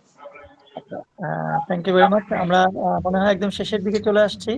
এখনো যাদের হাত তোলা আছে আমরা সর্বশেষ একটু টাচ দিচ্ছি, আর যাদের কোশ্চেন শেষ হয়ে গেছে একটু হাত ডাউন করে এর ফেলুন মধ্যে আমি একটু জানা রাখি, ওই যে আমি অলরেডি হোয়াটসঅ্যাপ গ্রুপে আমাদের বেওবের সাথে কন্ট্যাক্ট করার ফেসবুক পেজ, হোয়াটসঅ্যাপ নাম্বার দুইটা এবং আমাদের ঢাকা অফিসের অ্যাড্রেসটা দিয়ে দিছি। কুমিল্লার অ্যাড্রেসটা দেই নেই, এখানে কক্সবাজার অ্যাড্রেসটা দেই নেই। ওই অ্যাড্রেস আমাদের ওই দুইটা জায়গায় অফিস আছে আমাদের, হ্যাঁ। তো এটা জানাচ্ছি, সো ওই নাম্বারগুলোতে আপনারা যে কেউ চাইলে বেওব নিয়ে আরো তথ্য জানতে চাইলে অথবা ফিজিক্যালি এসে দেখা করতে চাইলে এই জায়গাগুলোতে আপনারা কন্ট্যাক্ট করে চলে আসবেন। Good, thank you very much. আমাদের এখনো হাত তোলা আছে আশিকুর ভাই, তারপর হচ্ছে গিয়ে শরীফুল ভাই। আপনাদের কি কোনো কোশ্চেন আছে কিনা? জি, আমার ছিল, আর দুইটা কোশ্চেন দিয়ে শেষ করবো ইনশাআল্লাহ। Okay. যেহেতু আপনার ফাউন্ডাররা এখানে আছেন, এই প্রশ্নগুলো ভালো অ্যান্সার দিতে পারবেন। সেটা হচ্ছে, আমরা যে যে বিনিয়োগটা করব পরবর্তীতে অনেক ক্ষেত্রে দেখা যায়, এর আগে আমি কিছু জায়গায় বিনিয়োগ করছি, লাস্ট না গিয়ে বলে যে টাকা পয়সা শর্ট, এখন শেয়ার হোল্ডারদেরকে ডেকে আবার কিছু মানে এই শেয়ারটা টিকায় রাখা বা এই প্রজেক্টটা কমপ্লিট করার জন্য আবার টাকা নেওয়া হয়। এটা একটা ব্যাপার। এই বিষয়টা কেমন হবে আপনাদের ক্ষেত্রে? দ্বিতীয়ত হচ্ছে, আপনি এই যে কিছুক্ষণ আগে বললেন যে হালাল একটা রিসোর্ট করার জন্য, হালাল বলতে আসলে আপনি কি বুঝিয়েছেন? কোন সেক্টর, কোন পোর্শনটা আসলে আপনি বোঝাতে চাচ্ছেন, এটা একটু ক্লিয়ার হতে চাই। আচ্ছা, থ্যাংক ইউ ভেরি মাচ। আমি প্রথমে দ্বিতীয় প্রশ্নের উত্তর আগে দিচ্ছি। হালাল ট্যুরিজম এটা একটা গতানুগতিক যে ট্যুরিজম সেটা থেকে একটু ছোট্ট জায়গায় ডিফারেন্ট। একটা হচ্ছে গিয়ে এখানে অ্যালকোহল মুক্ত থাকবে, আরেকটা হচ্ছে গিয়ে অবৈধ পার্টনারশিপটা অ্যালাউ হবে না। কিন্তু এক্ষেত্রে এরকম যে আমরা তার প্রত্যেককে ধরে তার কাবিননামা চেক করতে পারবো না। আমাদের ওখানে এনকারেজ করার জন্য আমাদের বিভিন্ন জায়গায় এনভায়রনমেন্ট তৈরি করা থাকবে, বিভিন্ন কিছু লেখা থাকবে যাতে তারা আলটিমেটলি এগুলো থেকে বিরত থাকে। বিশেষ করে হারাম পার্টনারশিপ এর ব্যাপারটা সরাসরি যেটা সেটা হলো গিয়ে অ্যালকোহল মুক্ত থাকবে। এটা হলো কি আমাদের ডাইরেক্ট ইয়ে থাকে। এনভায়রনমেন্ট গুলো সবই থাকবে, পরিবেশ যেমন আপনি আমাদের ইয়ে যেগুলো সুইমিং পুল গুলো, ওখানে কেউ যদি একটু ইসলাম মেনটেন করে নারীরা আলাদা সুইমিং পুলে ইউজ করতে চায়, সেটার ব্যবস্থাটা আমাদের আলাদা থাকবে। সো হারাম যেই যেই বিষয়গুলোর ক্ষেত্রে থাকে, এটাকে যতটুকু আমরা অ্যাভয়েড করতে পারি ওইটা অ্যাভয়েড করার ব্যাপারে আমাদের প্ল্যান করা আছে। এইটা আরেকটা বিষয় যেটা বললেন সেটা হচ্ছে গিয়ে শরীফ ভাই প্রথম যেটা বলেছিলেন আবার একটু ক্লিয়ার করে বলবেন প্লিজ। আমি অনেক সময় দেখা যায় যে প্রজেক্ট ক্লোজ করার পূর্ব মুহূর্তে বা 1 বছর আগে এরকম হয় যে প্রজেক্টটা ডান করার টাকা পয়সা শর্ট হয়ে গেছে, যা প্ল্যান করা ছিল তার থেকে বা যে শেয়ার হোল্ডার বা যে করতে পেরেছি। Thank you. আমাদের এই প্রজেক্টটা আমাদের অলরেডি নিজস্ব আমাদের টিমের ভিতরে বাংলাদেশের খুব নামকরা প্রতিষ্ঠানের সিএ ফার্মের সিএ করা পিপল আছে, যাদের দিয়ে আমরা অলরেডি এই প্রজেক্ট বাস্তবায়ন করার আগে আমরা দীর্ঘদিন পর্যন্ত ফাইন্যান্সিয়াল অ্যানালাইসিসটা করেছি। কতটুকু, কতদিন, কত মানে ভেরিয়ারের জায়গায় আমরা আলটিমেটলি ফাইন্যান্সটা কিভাবে ইউজ করব এবং কোথায় কোথায় কতটুকু লাগবে, এই টোটাল একটা প্ল্যান আমাদের করে তারপর আমরা আগাইছি। যেই কারণে আমরা আশা করি আপনি যে কোশ্চেনটা করেছেন শেষের দিকে এসে ফাইন্যান্স প্রবলেম হবে, এটা হবে না, নাম্বার 1। নাম্বার 2 হচ্ছে গিয়ে ব্যাকআপ হিসাবে আমরা যেহেতু চেইন হোটেল করব, আমরা যেহেতু ধরেন এখন অলরেডি কক্সবাজারটা আমাদের পাইলিং এর কাজ শেষ, এখন ফ্লোরগুলো উঠবে। আমাদের ইন দ্য মিন টাইম কিন্তু আমরা কুয়াকাটার কাজ অলরেডি ধরে ফেলেছি। তো সেক্ষেত্রে আমাদের কোম্পানির নিজস্ব কিছু ফান্ড আছে। আমরা শুধু প্রজেক্ট ভিত্তিক যে ক্রাউড ফান্ড নিচ্ছি এটাই না, নিজস্ব আমাদের কিছু ফান্ড আছে। আমরা এই ফান্ডগুলোকে রিজার্ভ রেখেছি, যদি কোনো প্রজেক্টে প্রবলেম হয় বা ফান্ড শর্ট পড়ে সেটা আমরা ওখানে দিয়ে এটা কাজ করব। এটা অলরেডি আমাদের প্রি প্ল্যান, যার কারণে আমরা খুব আশাবাদী যে এই জাতীয় কোনো কিছু হবে না। তবে দৈব দুর্ঘটনা, ধরেন একটা বিল্ডিং করলাম, সেখানে যদি দৈব কোনো দুর্ঘটনা ঘটে সেটা তো আল্লাহর হাতে, এটা আমাদের হাতে নাই। তবে আমরা প্ল্যান করা যে কোনো মূল্যে প্রজেক্টটা জাস্ট টাইমে কমপ্লিট করার জন্য যত ধরনের ফাইন্যান্সিয়াল ব্যাকআপ বা যোগান, এগুলো আমরা আলটিমেটলি প্রি প্ল্যান করা আছে আলহামদুলিল্লাহ। Thank you. আমরা মনে হয় শেষের দিকে যেতে পারি। শুধু জুয়েল ভাইয়ের হাতটা এখনো আছে। জুয়েল ভাই কি আর কোনো কোশ্চেন আছে? জি ভাইয়া, আমার লাস্ট প্রশ্ন হচ্ছে, এখন জি প্লিজ। আমি যদি আপনাদের যে 3.5 লক্ষ টাকা যে আপনাদের শেয়ারটা দিচ্ছে, তাহলে শেয়ারটা হচ্ছে 3.5 লক্ষ টাকা। আর যদি আমি এখান থেকে যদি শেয়ার যদি আপনার বুক করি, বুকিং দিই, তাহলে 2টা শেয়ার বুকিং দিলাম ধরেন আমি। আহ এই যে 3.5 লাখ টাকার যে পেমেন্টটা যেটা, এটা যদি আপনারা যে কিস্তি হিসাবে দিচ্ছেন, আমি যদি এর আগে ধরেন আপনারা 3 বছর না 2 বছর কিস্তি দিচ্ছেন, আমি যদি একটা 6 মাসের ভিতরে ক্লিয়ার করে দিই, আমি কি তার মধ্যে কোনো মুনাফা পাওয়ার কোনো সম্ভাবনা আছে? আহ জি, আসসালামু আলাইকুম ভাই। অবশ্যই এটা অন্য শেয়ার হোল্ডারদের জন্য যেরকম সিস্টেমটা করা আছে, এটা আপনার জন্য একই রকমই হবে, একই রকমই। কোনটা আমি আপনাকে আবার এনশিওর করছি, যেটা হচ্ছে যে আগেই আমি শুরুতে একবার বলেছিলাম এই কোশ্চেনের অ্যান্সারটা, যে 5 to 10%। কারণ আমার প্রজেক্ট তো এখনো ফুলফিল রান হয় নাই, আমি তো আপনাকে সুদের ব্যবসা করতে পারবো না ভাই। কথাটা বুঝতে পারছেন? আমরা এখানে হালাল মানে হালাল, এখানে সুদের কোনো ছায়া এখানে থাকবে না। যেই কারণে আমার আদার যে প্রজেক্ট আছে, সেই প্রজেক্ট থেকে যতক্ষণ পর্যন্ত আমার এই প্রজেক্ট কমপ্লিট না হবে, ততক্ষণ পর্যন্ত ওই প্রজেক্টের একটা পোর্শন আপনাকে আমরা শেয়ার করব, সেটা 5 to 10% হবে। এই হলো গিয়া বিষয় ভাইয়া। জি ভাইয়া, ঠিক আছে ভাই, ঠিক আছে, বুঝতে জি মনে পারছি। হয় ক্লিয়ার হয়েছেন তাহলে জুয়েল ভাই, আপনাদের তাই না? জি জি জি জি, আমি এখন যোগাযোগ জি, করবো আপনাদের থ্যাংক সাথে, ইউ ভেরি মাচ। আমরা কিভাবে করা যায়। আমাদের আজকের আয়োজনে আপনারা আমি প্রবাস একটু থেকে একটু যারা আছে, আমি একটু সবাইকে একটু বলি। জি আমরা যেহেতু মিনিস্ট্রির পক্ষ থেকেও আপনাদের সাথে সম্পৃক্ত হয়েছি, সেহেতু যারা প্রবাসী ভাইরা আছেন, আপনাদেরকে আমরা এতটুকু বলবো যে বিওএ পোর্টাল ডিসক্লোজার একটা সুযোগ দেওয়া যাবে, কার্যক্রম। একটা কোশ্চেন করার যদি সুযোগ দেওয়া যায় একটু বলেন। জি প্লিজ ভাই, আপনি বলেন, তারপর আমরা জি আশিকুর প্লিজ রহমান ভাই প্লিজ প্লিজ। বলেন। জি থ্যাংক ইউ আমার একটা সুযোগটা দেওয়ার জন্য। আমি একটু রাশে ছিলাম, এই জন্য বাকি কথা বলতে পারিনি। সেটা হচ্ছে যে আমরা যে ইনভেস্টমেন্ট এখন যাব 350, 3.5 লক্ষ টাকা এটা ইনভেস্টমেন্ট করব, যেটা আমাদেরকে বলা মানে অ্যাজ পার ধারণা অনুযায়ী 5 to 10% প্রফিট দেওয়া হবে মান্থলি। মানে অন্য যে যে কোম্পানি যার কনসার্ন আছে ওইখান থেকে দেওয়া হবে আমাদেরকে মান্থলি। তো সেই হিসাব করলে, হ্যালো, ভাই আমি শুনতে পাচ্ছি আপনার কথা পরিষ্কার, জি আপনি জি জি বলেন। জি। তো আমরা যদি এরকম প্রতি মাসে পাই, তাহলে সেই হিসাব করলে কোম্পানি 3 বছর আর 1 বছর গ্রস পিরিয়ডে, তো দেখা যাচ্ছে যে আমার যে ইনভেস্টেড অ্যামাউন্ট, আমি তো ওটার থেকে আরো বেশি পাচ্ছি রিটার্ন। তো সেক্ষেত্রে এটা কিভাবে কম্পেয়ার করা হবে? ভাইয়া এটা হচ্ছে যে আপনার ইয়ারলি আরেকটু ওটাকে আরেকটু ক্লিয়ার করে, আরে না, ওনার প্রশ্নটা ক্লিয়ার না, আরেকটু ক্লিয়ার করে বলেন তো ভাই, আমি বুঝতে পারিনি। জি, আমার যে 3.5 লক্ষ টাকা ইনভেস্টমেন্ট থাকবে, তো এখান থেকে সেটা আমাকে বুঝতে পারছি। অলমোস্ট 5 to 10% পার মান্থ একটা প্রফিট দেওয়া হবে কোম্পানির অন্য কনসার্ন থেকে এনে। জি তো সেক্ষেত্রে আমি যখন প্রতি মাসে এটা পাচ্ছি, আমার 3 বছরের ইনভেস্টেড অ্যামাউন্ট, মানে 3 বছরের আমার টাইম, আর 1 বছরের গ্রস পিরিয়ড যে সেটেলমেন্টের আগ পর্যন্ত আমি এটা পেতে থাকবো। তো সেক্ষেত্রে আমি যে টাকাটা ইনভেস্ট করেছি, আমি জাস্ট একটা রাফলি ক্যালকুলেট করলাম, ক্যালকুলেট করে দেখলাম যে আমি এর চেয়ে ডাবল পাচ্ছি রিটার্ন। তো জি প্রজেক্ট শুরু হওয়ার আগে কি, মানে প্রজেক্ট হ্যান্ড ওভার হওয়ার আগ পর্যন্ত কিন্তু আমি আমার অলমোস্ট আমার শেয়ারের ডাবল অ্যামাউন্ট আমি নিয়ে নিচ্ছি। তাহলে সেক্ষেত্রে পরে এটা কিভাবে কম্পেয়ার করা হবে আর কি? আচ্ছা আচ্ছা, ঠিক আছে ভাই, থ্যাংক ইউ। মোটামুটি আচ্ছা, মনে হয় সবারই প্রশ্ন হ্যাঁ শেষ না? না আর আমরা কারো কোনো এই কোশ্চেন আছে? সবশেষে ইয়ে করি, আমাদের ফাউন্ডার ডিরেক্টর আহ, আব্দুল মতিন কে মতিন মুক্ত ভাই আছে? ভাই আছেন। উনি এই এই প্রশ্নটা কোশ্চেনের অ্যান্সার সহ আমার একটা আহ, কোশ্চেন ছিল, কিছু যদি বিষয়ে কথা সময় বলবেন। হয় একটু টাইম জি দিবেন জি আমার। জি জি জি জি জি জি জি, কোশ্চেনটা আপনি বলেন আগে ভাই। জি, আপনারা আচ্ছা আসসালামু প্রবাস বলুন। থেকে আলাইকুম। এত গুরুত্বপূর্ণ জি সময়ের মধ্যে থেকে সময় দিয়েছেন, এটা অনেক গুরুত্বপূর্ণ। জি বলেন ভাই প্লিজ।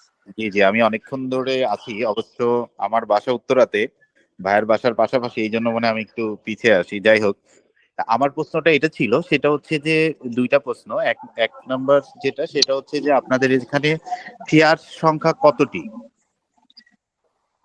আর এই শেয়ার সংখ্যা কতটি, এবং মালিক পক্ষর কোনো শেয়ার থাকবে কিনা। আর দ্বিতীয় প্রশ্ন হচ্ছে, বিজনেসে লাভ এবং লস দুইটাই থাকে, যদি কখনো এই প্রজেক্টে যদি লস আসতে থাকে রেগুলারলি, তখন এটা কিভাবে মেনটেন করা হবে? শপিং ডায়েরি আছে, যে আমি আশা করি আপনি বুঝতে পারছেন। যে আব্দুল মতিন মুক্ত ভাই আমাদের ফাউন্ডার ডিরেক্টর, আপনি এই আচ্ছা, বিষয়টা একটু বলবেন। দুইটা কোশ্চেন আছে। একটা হচ্ছে আমাদের আশিকুর রহমান ভাই বলেছেন একটা কোশ্চেন যে মোটামুটি যদি আমরা মানে এই পেমেন্টটা যদি আমরা এখন ফুল পেমেন্ট করি, তাহলে আমাদের এই পেমেন্টটা আগামী 3 বছর বা 4 বছরে আমাদের পেমেন্টের সমপরিমাণ বা তার থেকে বেশি আমাদের কাছে রিটার্নই আসে। আর আরেকটা হচ্ছে আমাদের ভাইয়া বলেছেন উত্তরা থেকে যে যেই শেয়ারটা কতগুলো শেয়ার আছে আর লাভ লসের বিষয়টা উনি একটু জানতে চেয়েছেন, যদি লস হয়, তাই না ভাইয়া? বিষয়টা এরকম না? জি জি জি। জি জি, এটা ভাইয়া হলো দুইটা প্রশ্নই আপনারা করেছেন। আসলে এটা বেহবের কাছ থেকে জানার কিছু না, এটা বেসিক একটা বিষয় বলি। বেসিক বিষয়টা হচ্ছে যে কোম্পানির যদি আদার কোনো কনসার্ন থাকে এবং কনসার্ন কোম্পানির মধ্যে যদি বেওয়েবের এই আপনাদের ইনভেস্টটা যদি সেখানে সাথে ওনারা কম্পেয়ার করে, তাহলে এখান থেকে একটা পার্সেন্টেজ এই যখন কোশ্চেনের ওনারা দিবে। অ্যান্সারটা অ্যাডভোকেট ইমরান সাহেব আসছে, উনি এই কোশ্চেনের অ্যান্সারটা দিতে যাচ্ছেন বিএবের পক্ষ থেকে। আচ্ছা, বেওয়েবের পক্ষ থেকে আচ্ছা দিবেন, উনি অসুবিধা নেই। তো এখানে যেটা হয় এটা হলো কনসার্ন যদি ইনভেস্ট করে আর সেই কনসার্ন থেকে যদি প্রফিট আসে, সেই প্রফিটটা কোম্পানির বা মূল কোম্পানির বা কনসার্নের লস না হয়ে ব্যাক করো, সেটা তাহলে কি করা যায়, আমরা সেখান থেকে পাইতে পারি, এটা কোনো ইস্যু না। আর লসটা হচ্ছে সবসময় কভার করে, কিন্তু আসলে এই কিছু জায়গায় লস হওয়ার পসিবিলিটি কম থাকে। এটা হচ্ছে ক্যালকুলেশনটা যদি ক্লিয়ার থাকে। আমার মনে হয় যে দুটা কোশ্চেনের একটা কোশ্চেন উত্তরা ভাই আপনি তো কাছাকাছি আছেন, মনে হয় আপনারা অফিসে এসে ওনাদের সাথে সরাসরি বসলে আরো ক্লিয়ার হবেন। আচ্ছা, বিএবের পক্ষ থেকে অ্যান্সারটা কি দিয়ে আমরা একটু শুনি।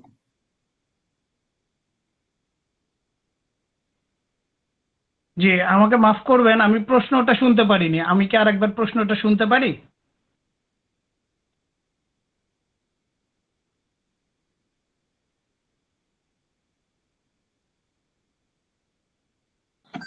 ভাইয়া একটা প্রশ্ন করেছেন যে যদি লস হয় তাহলে সেই ক্ষেত্রে লসের বিষয়টা কিভাবে দেখবেন আর টোটাল শেয়ার কত, এই একটা প্রশ্ন করেছেন। আর আরেক ভাই একটা প্রশ্ন করেছেন যে এই যেই অ্যামাউন্ট অর্থাৎ 3.5 লক্ষ টাকা যে অ্যামাউন্ট উনি এখন যদি পেমেন্ট করার পরে আপনারা আপনাদের কনসার্ন কোম্পানি থেকে যে প্রফিটটা ওনাদের সাথে শেয়ার করবেন, ক্লায়েন্টের সাথে শেয়ার করতে, যেটা ওনারা ক্যালকুলেশন করে দেখা গেছে যে এটা আগামী 2-3 বছরে যে বিনিয়োগ আছে সেই বিনিয়োগের কাছাকাছি বা তার থেকে বেশি হয়, এটা আপনারা কিভাবে দিবেন?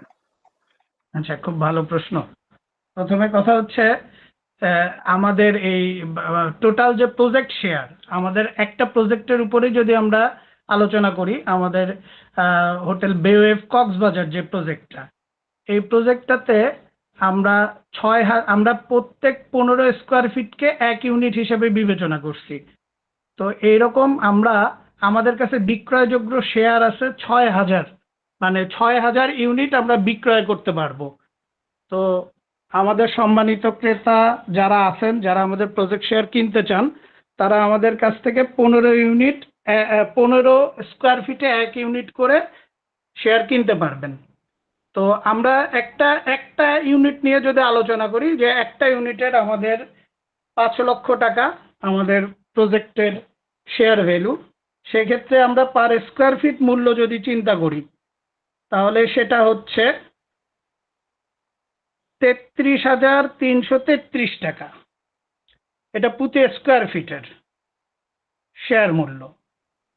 তো আমাদের একটা অফার প্রাইস চলছে, সেই অফার প্রাইসে যদি কেউ এটা এককালীন ক্রয় করেন, তাহলে সেই ক্ষেত্রে তাকে সে যেদিন থেকে এটা আমাদের প্রজেক্টের যে আপনার লাভ লস যেটার কথা বলতেছেন, সেটা তো হবে আমাদের প্রজেক্টটা তৈরি হওয়ার পর।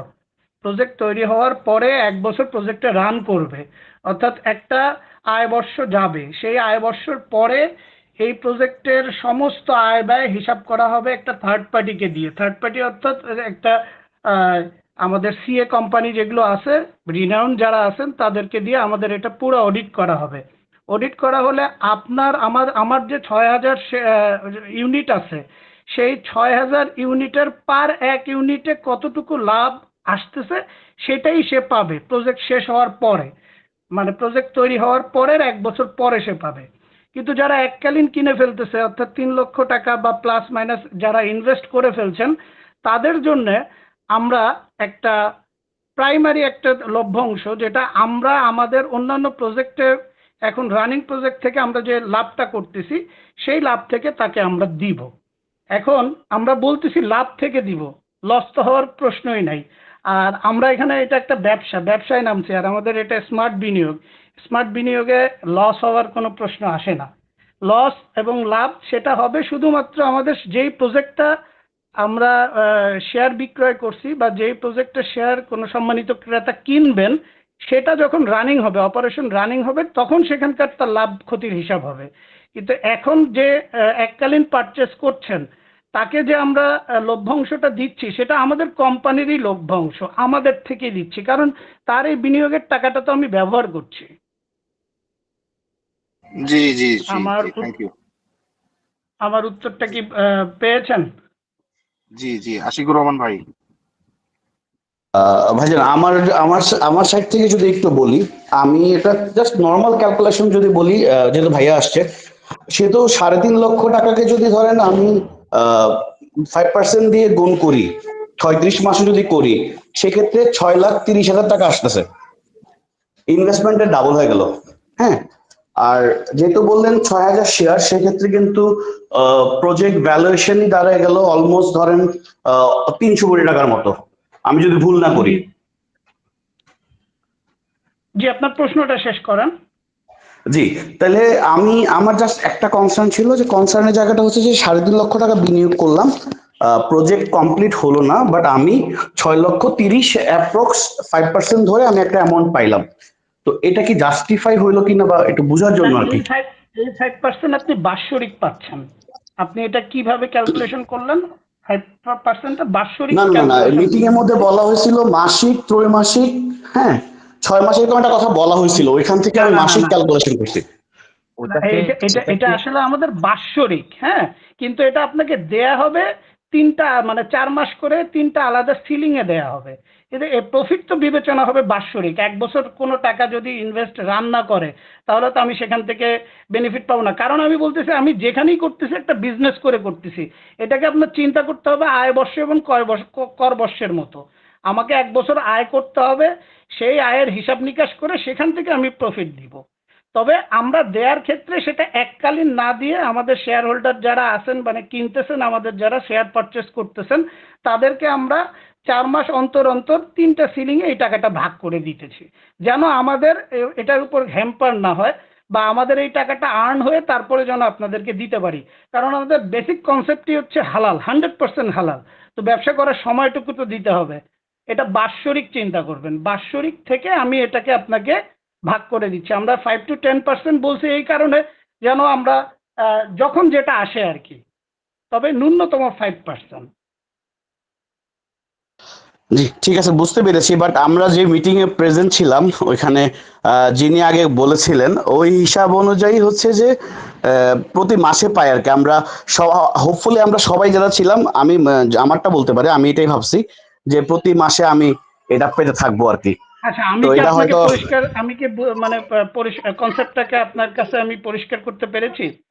জি আপনি পরিষ্কার করতে পেরেছেন। আর আমি রিসেন্টলি হচ্ছে যে এরকম হালাল এবং হারাম বিনিয়োগ, এরকম আমরা এগুলো নিয়ে আসলে আমরা জেনারেল পার্সন যারা আছে, আমরা খুব কনসার্ন এখন ব্যাংকের ইস্যুগুলো নিয়ে। আর একটা কোশ্চেন যদি এখান থেকে যদি একটু বলি, যে অন্য হোটেলের বা অন্য কনসার্নের আয় থেকে যদি আমরা এখানে এনে দেই, তো সেক্ষেত্রে কি এটা আসলে মানে কতটুকু হালাল হবে, এটা যদি একটু ক্লিয়ারিফাই করতে পারেন আমার জন্য একটু ভালো হয় আর কি। জি জি, প্লিজ আরেকবার বলবেন, অন্য হোটেল থেকে এনে দিবেন না মানে? না, অন্য কনসার্নের ইনকাম থেকে যদি দেওয়া হয় প্রফিট, যেহেতু কোম্পানি একদম বলেই দিছে যে আমি অন্য কনসার্ন থেকে দিব, ওই কনসার্ন ফুললি আমার, ফুল শেয়ার হোল্ডার আমার, জি মানে জি ফুল জি জি, শেয়ার আমার, আমি ওইখান থেকে দিব। জি তাইলে এটা জি। আমার ইনভেস্টেড যে টাকাটা, ওইটা কি জাস্টিফাই হলো কিনা হালাল হিসেবে? আচ্ছা দেখেন, আপনি একটা প্রজেক্টের কথা চিন্তা করতেছেন, হ্যাঁ, আর আমি বলতেছি বেওয়েভ হোটেল অ্যান্ড রিসোর্ট লিমিটেডের কথা, ঠিক আছে? তো আমার কাছে যে টাকাই আসতেছে, আমার প্রত্যেকটাই একই সন্তান, হ্যাঁ, আমার প্রত্যেকটা প্রজেক্টেই আমার। তো আমার থেকে যেটা আর্ন হচ্ছে সেটা তো আমার হালালই হচ্ছে ভাই। আমি এটা তো অন্য কোনোখান থেকে সুদ এনে আপনাকে দিচ্ছি, ব্যাপারটা এমন না। আমার আর এক ঘর থেকে উৎপাদন হচ্ছে, সেখান থেকে আমি আপনাকে দিতে পারতেছি। যেহেতু আপনারটা এখনো তৈরি হয়নি, কিন্তু আবার আপনিও যেন ক্ষতিগ্রস্ত না হন, কারণ মানে আমার হচ্ছে একটা আপনি প্রোডাকশন যেখান থেকে হোক আপনি প্রোডাকশন করেই প্রফিট থেকেই দিচ্ছেন, এই তো? আমি প্রোডাকশন মানে করেই ব্যবসা প্রফিট করে করতেছি, ব্যবসার আমি মুনাফা এমন থেকেই না শেয়ার যে করবেন। টাকাটা সুদে দিচ্ছি, সুদে জি না। জি জি। মানে আপনি যে কোনো জায়গা থেকে হোক একটা প্রোডাকশন বেস একটা জায়গা থেকে প্রোডাক্টিভ খাত থেকে আপনি আপনার প্রফিট আপনার অন্যান্য ক্লায়েন্টদের সাথে শেয়ার করতেছেন, বিষয়টা তো এরকমই রাইট, নাকি? রাইট, এইটাই। খুব সিম্পল কারণ হচ্ছে যেটা আমি বুঝতে পারলাম সেটা হচ্ছে ধরেন আপনাদের 50 কোটি টাকার প্রজেক্ট এক্সাম্পল, 50 কোটি টাকার প্রজেক্টের মধ্যে এখন 50 কোটি টাকা চলে আসলো, সেই 50 কোটি টাকা তো আপনার একসাথে লাগতেছে না, আপনি স্টেপ বাই স্টেপ 50 কোটি টাকা ব্যয় করতেছেন। আর এই 50 কোটি টাকা যেটা ক্লায়েন্টের থেকে আসলো সেটা আপনার সেই যে কোনো একটা কনসার্ন আপনার ঢুকাই দিলেন, সেখান থেকে যেই প্রফিটটা ঢুকলো সেই প্রফিটটা আপনি আবার ওদের সাথে শেয়ার করলেন, এরকম কি বিষয়টা? জি জি জি। আমার এখানে জি জি যেই জি। প্রফিটই বলেন না কেন, সেটা কখনোই জমানো টাকা না, সেটা ইনভেস্ট করে আর্ন করে উপার্জন করে আপনার সাথে আমার সাথে শেয়ার মানে প্রত্যেকটা করছি। প্রোডাক্টিভ খাত থেকে আসতেছে, প্রোডাক্টিভ খাত থেকে প্রোডাক্টিভ খাত আসতেছে, থেকে আসলে সবগুলোই হালাল। সবগুলোই হালাল। জি জি জি, তাই তো বুঝতে পারছি। আমি ডিক্লেয়ার করছি যে আমার অন্যান্য প্রজেক্ট থেকে, আমি অন্য প্রজেক্ট থেকে এই আর্নটা করে এখানে দিচ্ছি, আবার এটাও তো আমার আর্নের জায়গা। বুঝতে পারছি আমরা। জি জি জি ভাইয়া, আমার মনে মনে হয় আমরা হয় বুঝতে পারছি। ভাই ক্লিয়ার হয়েছেন। আমি সরি, আমি একটু তাড়াহুড়া করছি এই কারণে যে আসলে অনেক রাত হয়ে গেছে। আমরা সেই 10টা থেকে শুরু করে এখন প্রায় 12টা বাজছে, 2 ঘন্টার মতো। যদিও আমাদের টার্গেট ছিল ওনাদের তো এখন 45। 10টা বাজে, এই জন্য ওনাদের জন্য ঠিক আছে, কিন্তু আচ্ছা আচ্ছা, আমাদের এখানে মামুন আমরা ভাই, 2 আমাদের ঘন্টা যদি 3 কোনো ঘন্টা ব্যক্তিগত আগাবো। আমাদের যদি কোনো কোশ্চেন থাকে, তারপরেও অনেকেই আমরা আছি যারা হচ্ছে এখানে কোশ্চেন করতে পারতেছি না বা এই মুহূর্তে ব্যস্ততার মধ্যে শুনতেছি ভাইয়া কিন্তু বলতে পারতেছি না, ভাইয়া আমি আমরা কি একটু আপনাদের সাথে ক্লিয়ার করি, সরাসরি সেটা হচ্ছে যোগাযোগ যে করতে ভাইয়া পারবো এরকম কোনো বলেছিল জায়গা যে থেকে? হ্যালো। জি অবশ্যই জি জি। আমাদের আমরা এখানে আপনারা আমরা যে 24/7ই দুইটা আমাদেরকে দুইটা মেসেজ করতে পারবেন, এবং এই এতটুকু এনশিওর করতে পারি যত দ্রুত সম্ভব আপনাদের প্রত্যেকটা প্রশ্ন কনসার্ন ডিপার্টমেন্ট থেকে একদম পুঙ্খানুপুঙ্খ আপনাদের উত্তর করা হবে। আমাদের এই পুরো থ্যাংক ইউ সেশনটাই thank you thank already you. Record করা হয়েছে। সো আপনাদের প্রত্যেকটা কোশ্চেনই কিন্তু আমাদের কাছে আছে। আমরা যতটুকু অ্যান্সার এখন দিয়েছি, এবং আমরা ওই ডিপার্টমেন্টাল পিপল যারা আছে তাদেরকে এই কোশ্চেনগুলো দিয়ে তাদের থেকে আরো ওয়াইজ